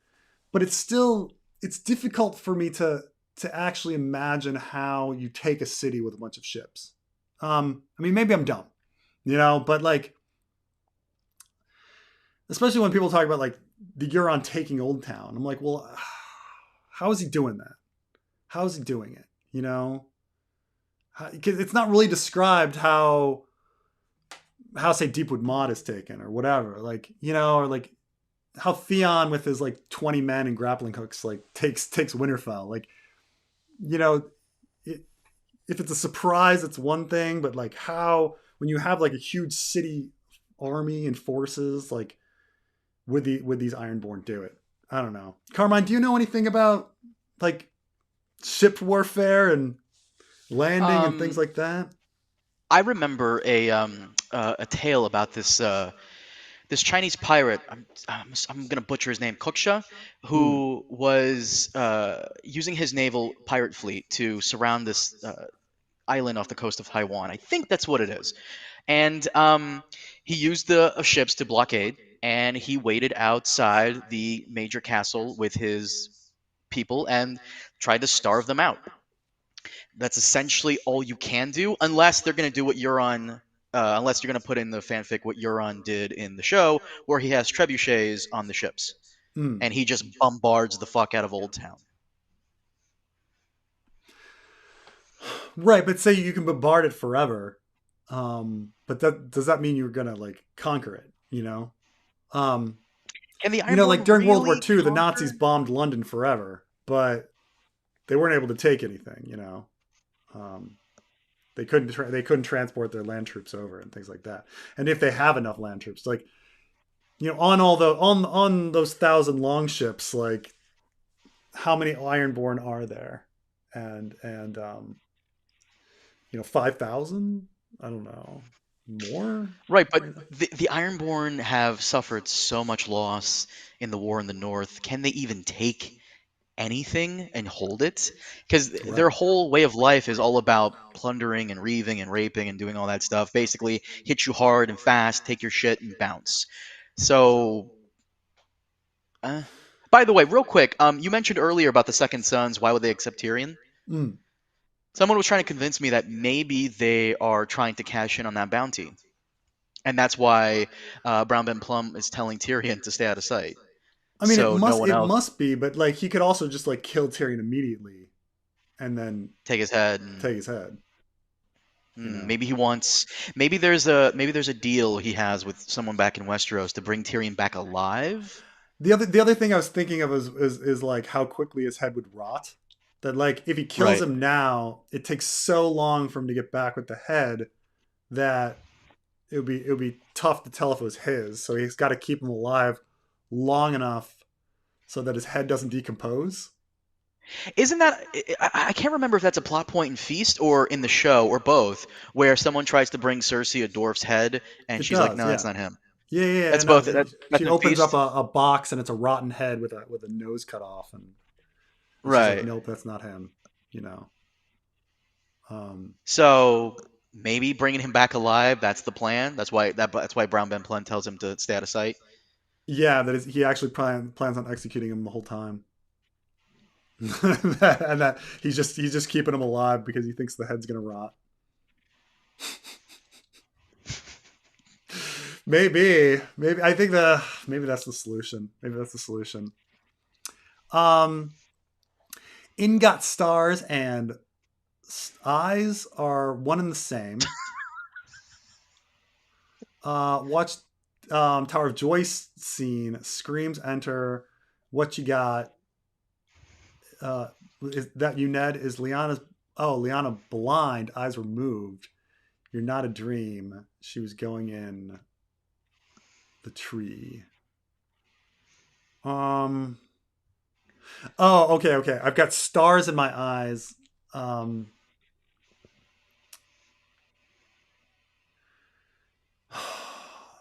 Is Christy in the chat? Christy, how I gotta No, ask, I by the think way, she's not to talking be an about it. asshole, This but is like a Shara Dane, like the not a Shara Dane, but like the Quaith mask stars. This is interesting, but Christy, follow up on this. We'll be looking um I was gonna for you I here. was gonna ask if Kirsty here is a Gen Zer, because I've noticed, I don't know if you noticed this, but a buddy of mine was telling me, because he just went into college, he was telling me how, yeah, if you ever see someone like throwing a message at you and it has like a shit ton of emojis, nine Yeah, times out of 10 they're Gen Z. I'm like, how do you know that? It's just how Gen Z texts, a shit ton of emojis and everything. yeah. So this has kind of disappeared, but I would say actually for maybe for your generation, Carmine, but I think the youngins it's Millennials. gone. But I'm talking like putting everything in fucking lowercase and only lowercase. Yeah, I You know do what I'm that. talking Yeah, about? yeah. Like it would really piss me. Like it was just these little things. Like I was part of a fantasy football league, and like everybody put in the name of their teams, right? And then like my friend just puts in his name Noah as his like team name, lowercase n, and it's just like you Hmm. look at all the names and everybody else is capitalized and it all like fits and you've got all the teams and then you've got this one fucking lowercase n and you're just like, oh god, you fucking asshole, like just fucking like and he's like, no, no, I wanted to be like humble. And I'm like, but you fucking dick. Like, just fucking capitalize your shit. This is the thing is like people forget, like people don't realize this. People reading is not actually about like looking at the letters. Your brain looks at the shapes of words, and that's how it actually like takes in knowledge. And so when you don't capitalize stuff, or if you only capitalize stuff, people get upset because it's hard for their brain to interpret what's being said there. So like it's not as I'm not saying it's as bad as putting all caps, but it's in the same vein. Is that you're not like helping people now with autocorrect. Capitals are back, so like, but man, it was a pet peeve of mine. All the fucking lowercase shit. I'm sure that was you, Caroline. What what did I Blaming do? What you, did I do? blaming you. Fucking not I capitalizing anything. I keep I told her like to expand on it, but she No, no, keeps no. trying to correct We'll be me. back. We'll be back. We'll be back. But yeah, no, I understand it. Um, huh. Um, Seems Catalan is usually wrong in her thinking or logic. Very adamant that Hoster would not father a bastard. Strange thing, straight to misdirection.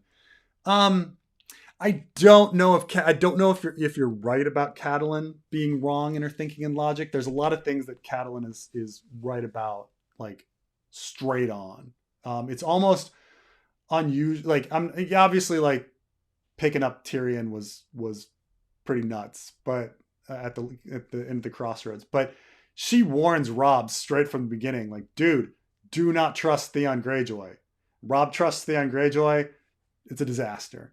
She says like, don't cross Walder Frey. Robb crosses Walder Frey, fucking disaster. Like, she tells like Stannis and Renly, like, you guys are being bickering idiots. Like, do a great council, everything will be fine. They don't listen to her. Like, so in many ways, like Catelyn is right on a lot of things. Um, so I don't know if like um, about Hoster. Now this is because like this is the Tansy situation, right? Where she's like wondering if Hoster Tully, where if Tansy was actually like a mistress of his. I mean, in the end, we know what Tansy is. He's upset over his forced abortion on Lysa, or he's thinking about the forced abortion on Lysa. So, I mean, I'm open to the idea that Hoster actually has a bastard out there. I am, or that Tansy is actually like a mistress the whole time, like even and we've got a double fake out. But I don't necessarily agree with the premise that Catelyn is usually wrong. She's right a lot, and almost all the characters are. I would say that like most points of views are wrong all the time, and the fact that Catelyn is right some of the time is that it actually puts her above like everybody else. Like it's almost a joke how dumb the points of views are, right? Like how they mess everything up and they don't realize things are going on, you know? So, I don't know who's the dumbest point of view, Carmine? Is it, Cersei? yeah, you're right. It's Cersei. Dumber than Victarion. By the way, I have what she meant to say. Um, Okay. it was a excuse me. It was in regards to the show. She's talking about in season, was it season 6 or I think it's 6. Go back and watch that scene of the Tower of Joy. Is Lyanna blind? Mm. So if you go back to that super chat, she's saying, is Lyanna blind because the way she addresses Ned? Ned, is that you? And as she's dying, do you think she's going into the Weirwood tree? I see. I see. Um, yeah. Now, if she says Ned, is that you? She must hear like his voice at some point, like screaming up. Maybe he's just downstairs though, right? If she's at the top of the tower. So, but does she go in the werewood net? She's not anywhere near a werewood, so I don't think she would. Just because she's in the, though. Let's see, he takes her bones all the way back. So again, this gets we at the early in the stream. I talked about like the like how the soul works in Ice and Fire, and like people seem to be treating the bodies as if like it's important where the bodies go, right? Like we, and this happens a lot. Like um, people keeping heads at the Whispers, or like the bodies being buried on top of a werewood there, or Lewin dying in front of a werewood, and the werewood roots going in and out of skull heads inside of the cave of the three-eyed crow. Like there is a lot there that where what happens to the body is important, but at the same time, Varamir Sixskin's soul just leaves, you know, like it floats around. So I don't, I don't know. Conceivably, he's going to take her and put her in a tomb, and that her body's in that tomb. So either her soul left in Dorne, or it's locked in a tomb in Winterfell. So I don't think that Lyanna would be in the werewood net of all people. I don't see an opportunity for it, you know, unless the soul lingered and then left once she got north, which I don't know. I don't think so.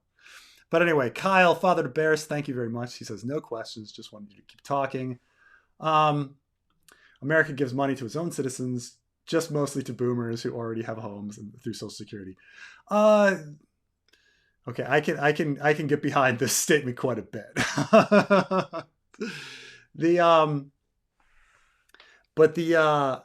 I can get by. So there is, so people that study Social Security, and I worked for Social Security for a year. There was something called the they do talk about the legacy. There is a legacy imbalance that people of previous generations got more money's worth. There's actually a term called money's worth. One word, money's worth. When we talk about like how much money you put into a system versus how much you get out. And so like the people that get more out of a system get more money's worth versus than somebody who gets less out of a system, right? So like the people that were first in Social Security didn't pay any money in but got benefits. And then like the baby boomer generation like pays at a certain rate and then gets their benefits, you know. And so the later you go into the system, the fewer benefits there are going to be, especially when after the raising of the retirement age to 67 and things like this. That's raising the retirement age to 67 was a direct cut to Social Security benefits and things like that. So it is true that like boomers are definitely get a good money's worth situation. There will be a cut to Social Security that's currently scheduled in policy when the trust fund it expires, which is going to happen in the 2030s, late 2030s. So that's a 25% reduction on legally right now. So like you're looking at a good, a cut in Social Security benefits. So I will agree that yes, the boomers, especially considering like, especially with homes and mortgages being tax deductible and things like that, mortgage interest being tax deductible. Yes, the policies are in place to put a lot of money in boomers' hands. It's true. I will grant that. I will grant that. Mm-hmm.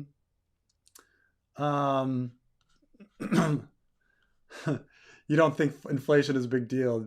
Most people live paycheck to paycheck. It definitely has an effect on expenses and budgeting. I mean, look, rain is a big deal too. I don't like rain's a really big deal. But again, you're like assuming that I think like the government can affect rain or that Biden is responsible for rain. And so like bringing up this certain thing, like I don't know, do you think the average person, again, it's a wrong belief that the president of the United States would have any effect on inflation, but like, like what, like, so you're like making it your number one issue. Like, yeah, the rain sucks, man. I guess Biden like is to blame. Like that's the thing by like making it your primary issue. This is like your primary political issue, but it doesn't have anything to do with him. So I just don't like trust it. Like, like lots of people have issues in their lives that say your kid has bone cancer. That's going to be your number one issue in your life. So when then someone says who you're voting for, fucking my big issue is bone cancer, and Biden is not like curing my kid's cancer. Well, fuck, like what? Like no, like inflation should not be your main political issue because it's not something the president can control at all. But whatever. So that's why I think like most people are smart enough to know that. To tack onto what Christy was saying, once again in the show, her eyes, she doesn't open them. All the blood could be from removing her eyes. She seems to be going between reality and dreaming in stasis. To which I said, yeah, like the show is not indicative of what's happening in the books or what the books are putting out or alluding to. So take everything the show portrays with a grain of salt, unless George says so, like the Shireen thing or the Bran thing. Yeah. I mean, yeah, that's all true. It's hard to say with Liana because we just get so very little, and it's a Ned fever dream of what we get, and it's his feelings and things like that overshadowing everything. So it's No, really, no, no. it's really Remember, tough. she's talking about the show, and in the show we get Oh the yeah. scene between Bran looking at Ned fighting Arthur Dayne and all that. Yeah. So I don't By the way, know. you gotta I love you, man, but you gotta like I feel bad for Nick Libby here because ever since he said that shit like 30 Oh minutes ago, he's been trying to defend himself. I'm gonna say this to someone told me this and it makes so much sense. You gotta stop arguing with like terminally online people. It's just these people who are constantly online and has somehow evolved into this enlightened centrist bullshit saying that both parties are the same when they're literally not. One yeah. party doesn't believe in science and academia, and the other party does. It's literally not the same. That's why I hate when people say, "Well, Biden and Trump are the same." No, I not mean, really. yeah, it's one of the it's one of the most ridiculous things. Like It really like is. I think some people really think like, oh, if I take the well, they all suck, that I will look somehow better. That like I have such high standards that no, but that they don't meet my standards. It's like the friend you have that claims they don't eat at McDonald's because like, ah, that's trash. I'm better than McDonald's.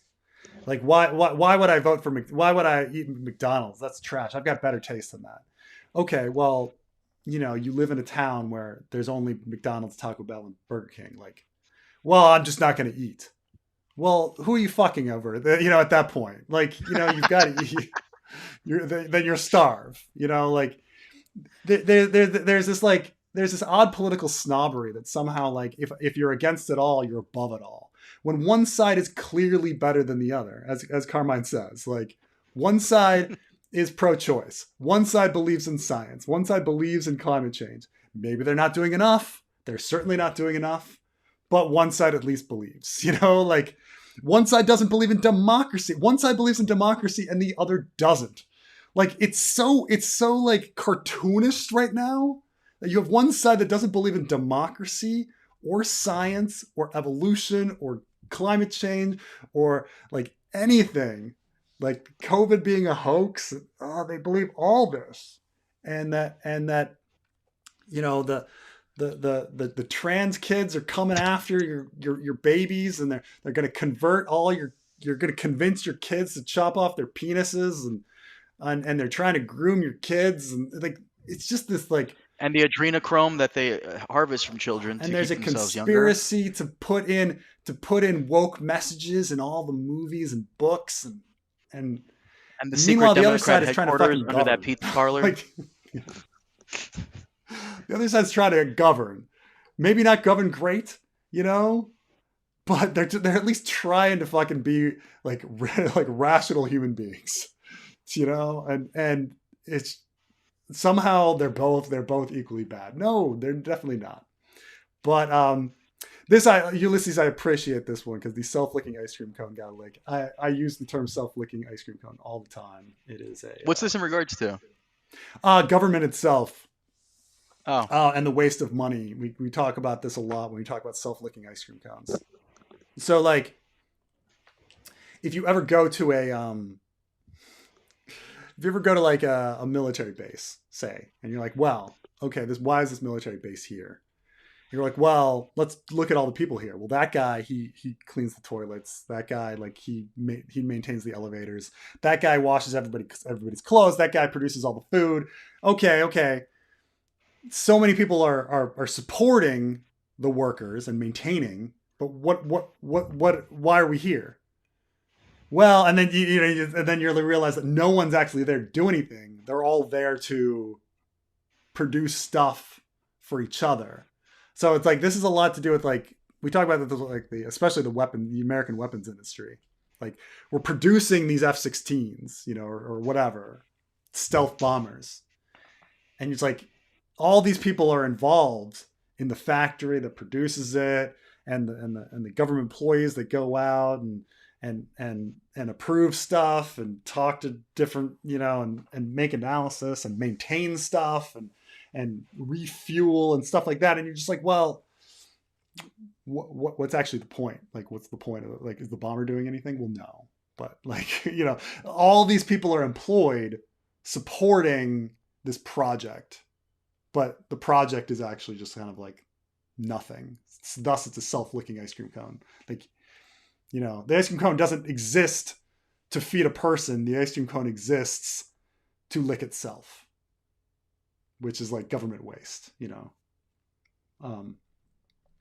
But yes.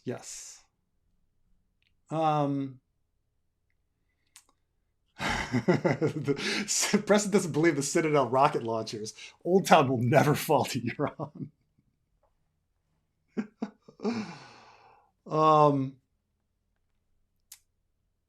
Let's see here.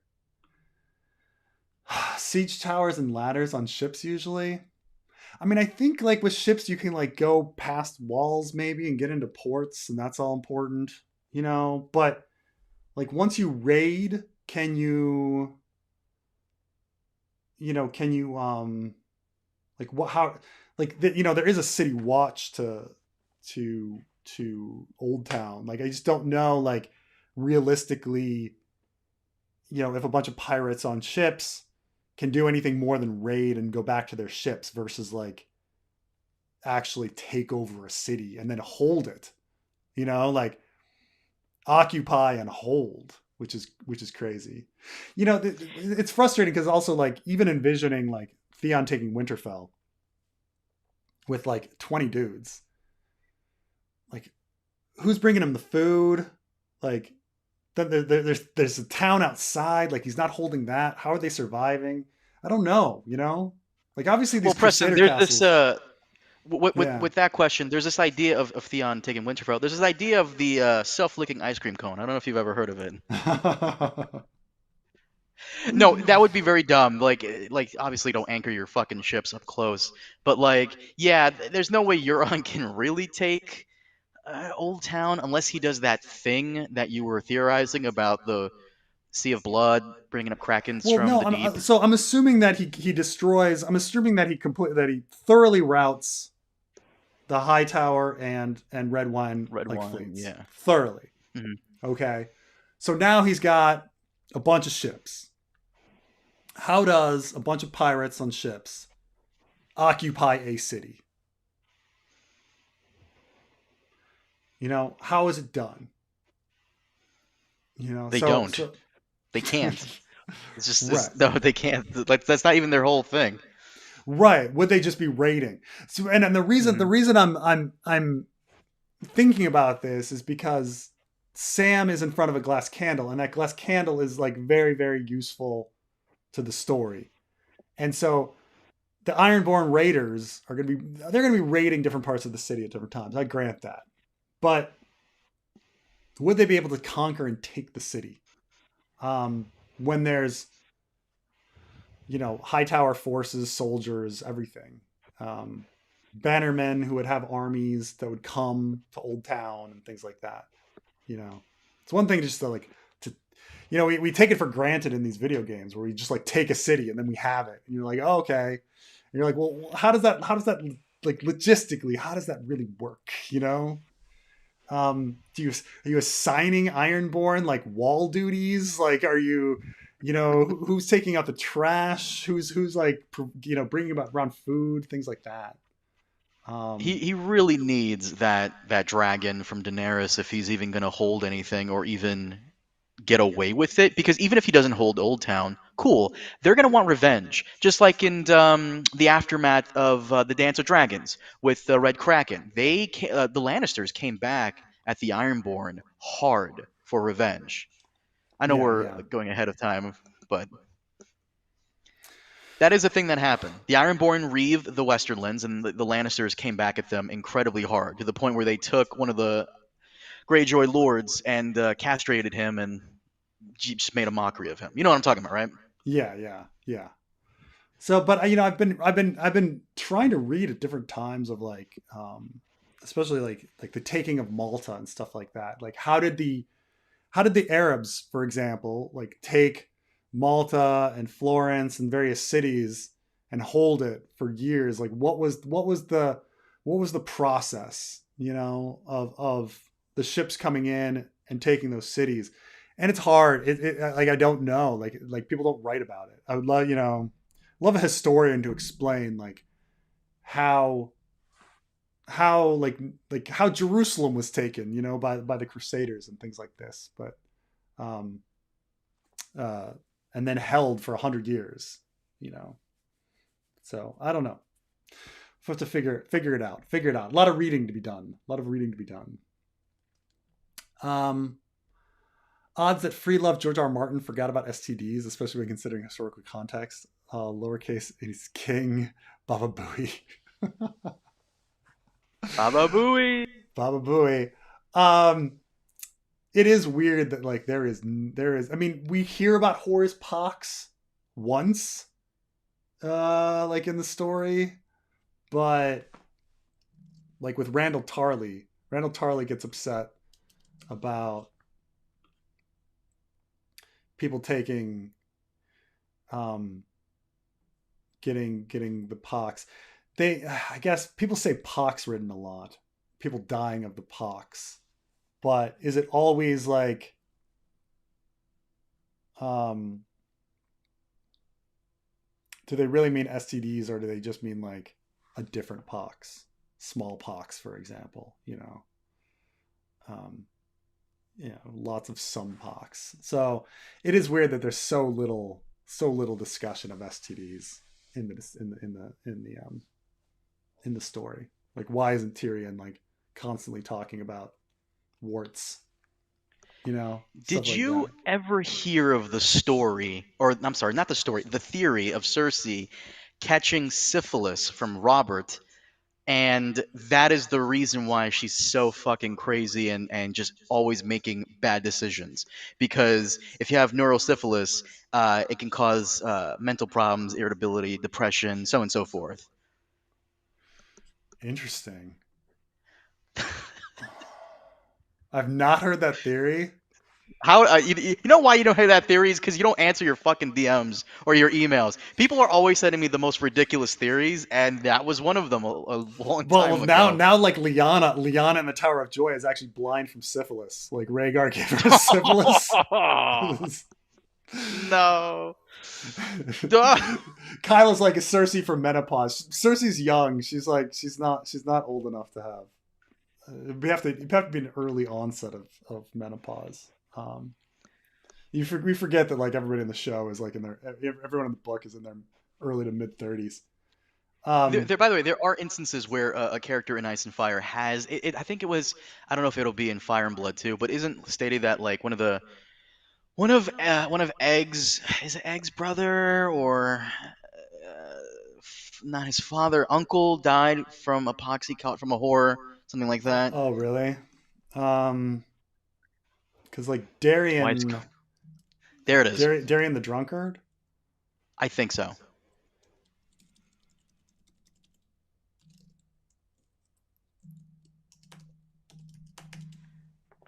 Um, Darion the drunkard. Um,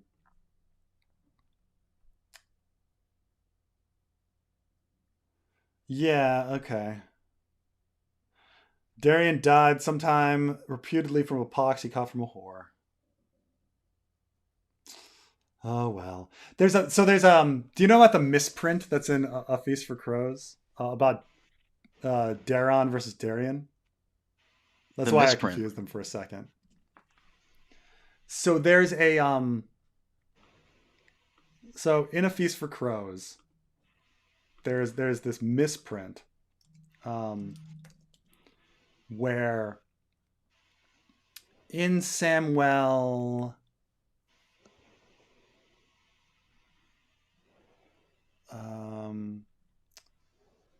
trying to be there. Let's see.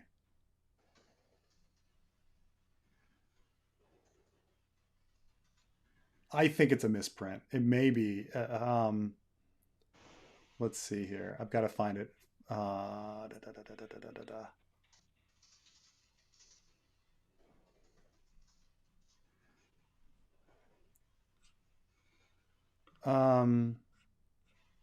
Here we go.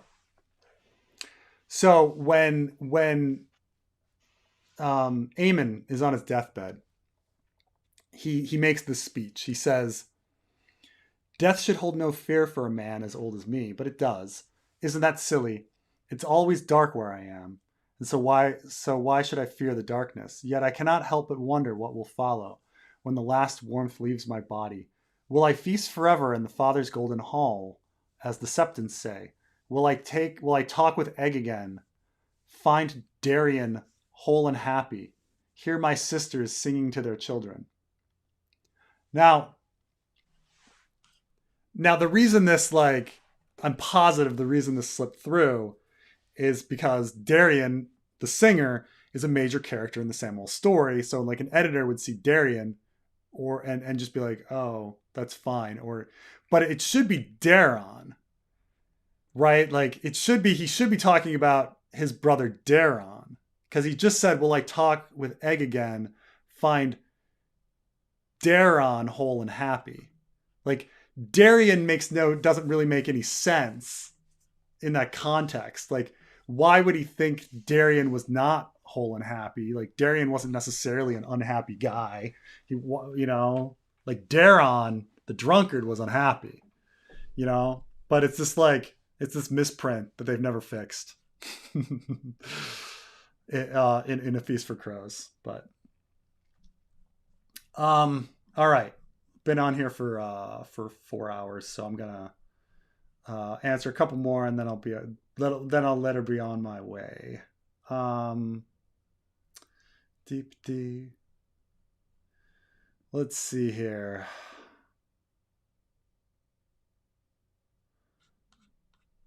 Port walls usually have chains.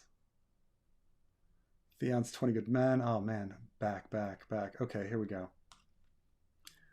Thoughts on Kissinger? I don't really have very good thoughts on him. I don't think working for Nixon um, really leads to very many great things, and I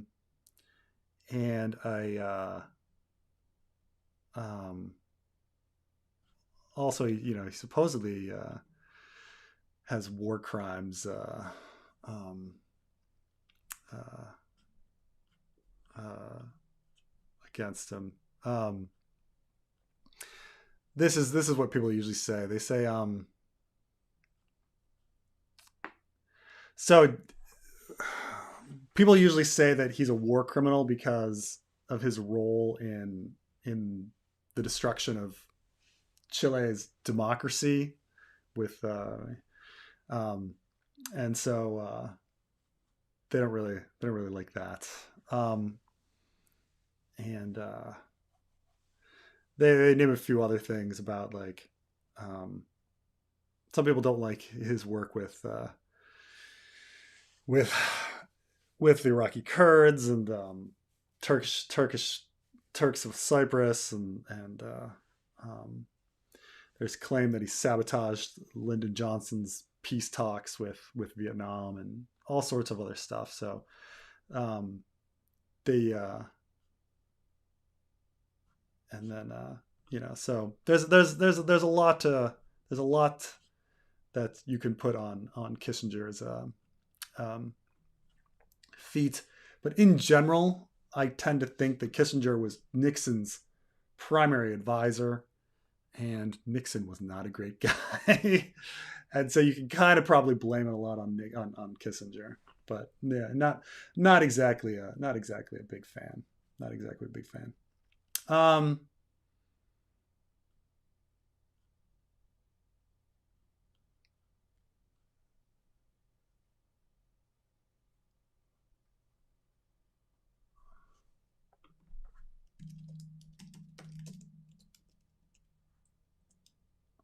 Let's see here.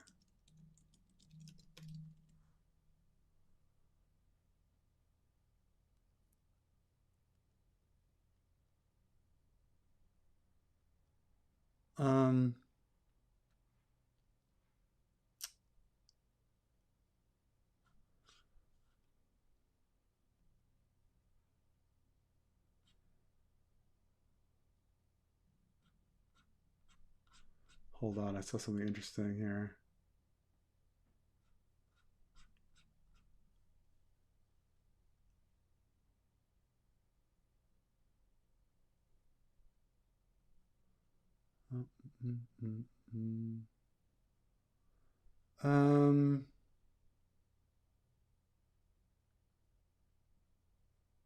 Somehow we get into the discussion on representation in states with the inclusion of non-citizens.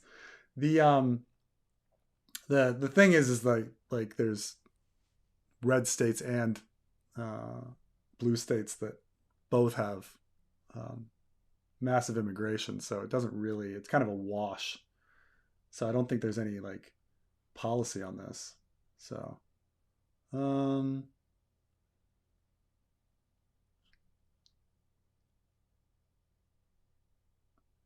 let's see here.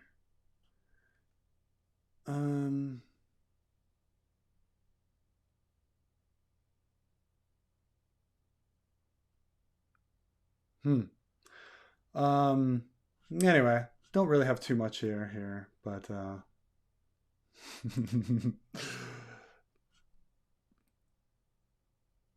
Um,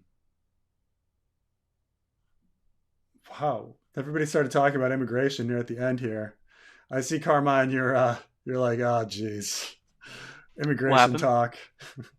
Oh boy, here we. Oh boy, oh pig news. Here we go. Yeah, yeah. Um, this is another one of those cases. Like immigration is just one of those situations where uh, there's no comprehensive like U.S. policy with it, and it's difficult to say who's benefiting and who is hurting from it. I don't necessarily think that like it's weird that the stories that you hear though, like it's weird that when people are like when Tucker Carlson pulls like a great replacement theory kind of idea that oh these immigrants are going to vote Democrat, and it's like, well, but they can't vote, you know. um and then it's like, well, the they might affect representation, but it's like on a really marginal level, and they affect it unequally. So like Texas and California, like both received massive immigration numbers. Again, they can't vote. Like so, if Texas is given more representation, California's given more representation too. So it all balances out. So it all kind of doesn't matter. So in a political sense. So But by the I way, think can we there's no solution to it. Like people are just going to come in anyway. Um, can we dispel so this whole idea that immigrants coming in here are going to vote Dem? That's so. This is why I well, they say can't vote, Republicans are so they can't fucking. vote one way or the other. It doesn't. It well. It Yeah, doesn't matter. Like this idea that like immigrants coming in here, specifically Hispanians and Latinians, yeah. that they're going to vote left is ridiculous. This is something a buddy of mine Hmm? says all the time, and he's Puerto Rican. Puerto Ricans, for the most part, are very conservative. Oh yeah, yeah. Cubans are And very this was conservative. specifically like W's strategy, right? That they wanted to that he wanted to shift the Republican Party to being Hispanic friendly, so that they had a future in capturing the socially conservative Hispanics who are like Catholic, religious, that kind of thing. And then under Trump, like the party went the other way and was like, nah, we can totally like win over the world by being anti-immigrant. So it And was that's like the funny irony of it all. Like if the Republicans weren't so dumb, they could sweep every time if they just shifted a friendlier attitude to Hispanians and the Latinians, but they just don't do that. And like even I remember the caravan thing a couple years back. Even like as the caravan was coming through Mexico, yeah, even Mexicans saying, "Yeah, get these guys out of here, send them back." Like even like oh, of you can always course. count on like all the South American and Central American countries on hating the shit out of each other and being even more conservative than Republicans here. If they just pivoted a little bit, they would sweep every time. But they're too fucking stupid talking about space lasers. Yeah, yeah, I Oh know. well. I know. Um but and it's yeah, but that's the country. Um that's the country. Hmm. Um but anyway, that's about all. That's about all. But I can't be anyway, the well, this is really ridiculous here. Like videos show Oh people boy. from India and border wall um are Asians. Like you can just look at the numbers. Like it's obviously immigration to the United States is vastly from Mexico. Vastly. Like it's not it's um I mean, almost almost the entirety of undocumented people in the United States are from Mexico. Um, Now, it's true that like they come in other ways too. Like they do fly over too. They don't just go in the border wall. But like like worrying about like other ethnicities, it's not really the issue. Like it's the vast majority is from Mexico. It's just anyway, one last thing here, and then I'm gonna go. Thoughts on how Robert E. Howard, and have you read Solomon Kane's stories? His abilities to making short stories full of adrenaline and suspense are 10 out of 10. Um, I don't really. Robert E. Howard. I'm looking this up too. Robert E. Howard. Yeah. Wait. What did you say? You said Solomon Kane stories. Oh, Solomon. right. Robert E. Howard did Conan, obviously. Okay. Oh. Um, I honestly have not read very much of his Conan stories. Like I read the Conan comic book, but I have not read very much of of his writings on Conan. Conan. Like it's weird how like now Conan O'Brien like infiltrates my head, but it's just but yeah, that's uh but obviously my thoughts are on him is he kind of invented like gritty fantasy, right? Like he's the one. I mean, unless you know, I mean, I suppose you can take it back to as well Lovecraft, but he's the one that really like created this entire world of over sexualized gritty fantasy world of Conan, which so I mean I respect him for being the pioneer, you know. Um, but Solomon Kane.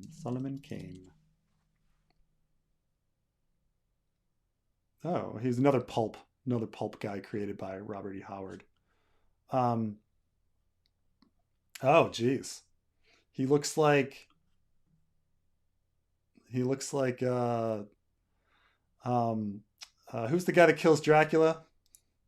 Val Helsing. Huh, interesting. Interesting. I mean, this is fascinating stuff. I'll have to take a look at this. But but yeah.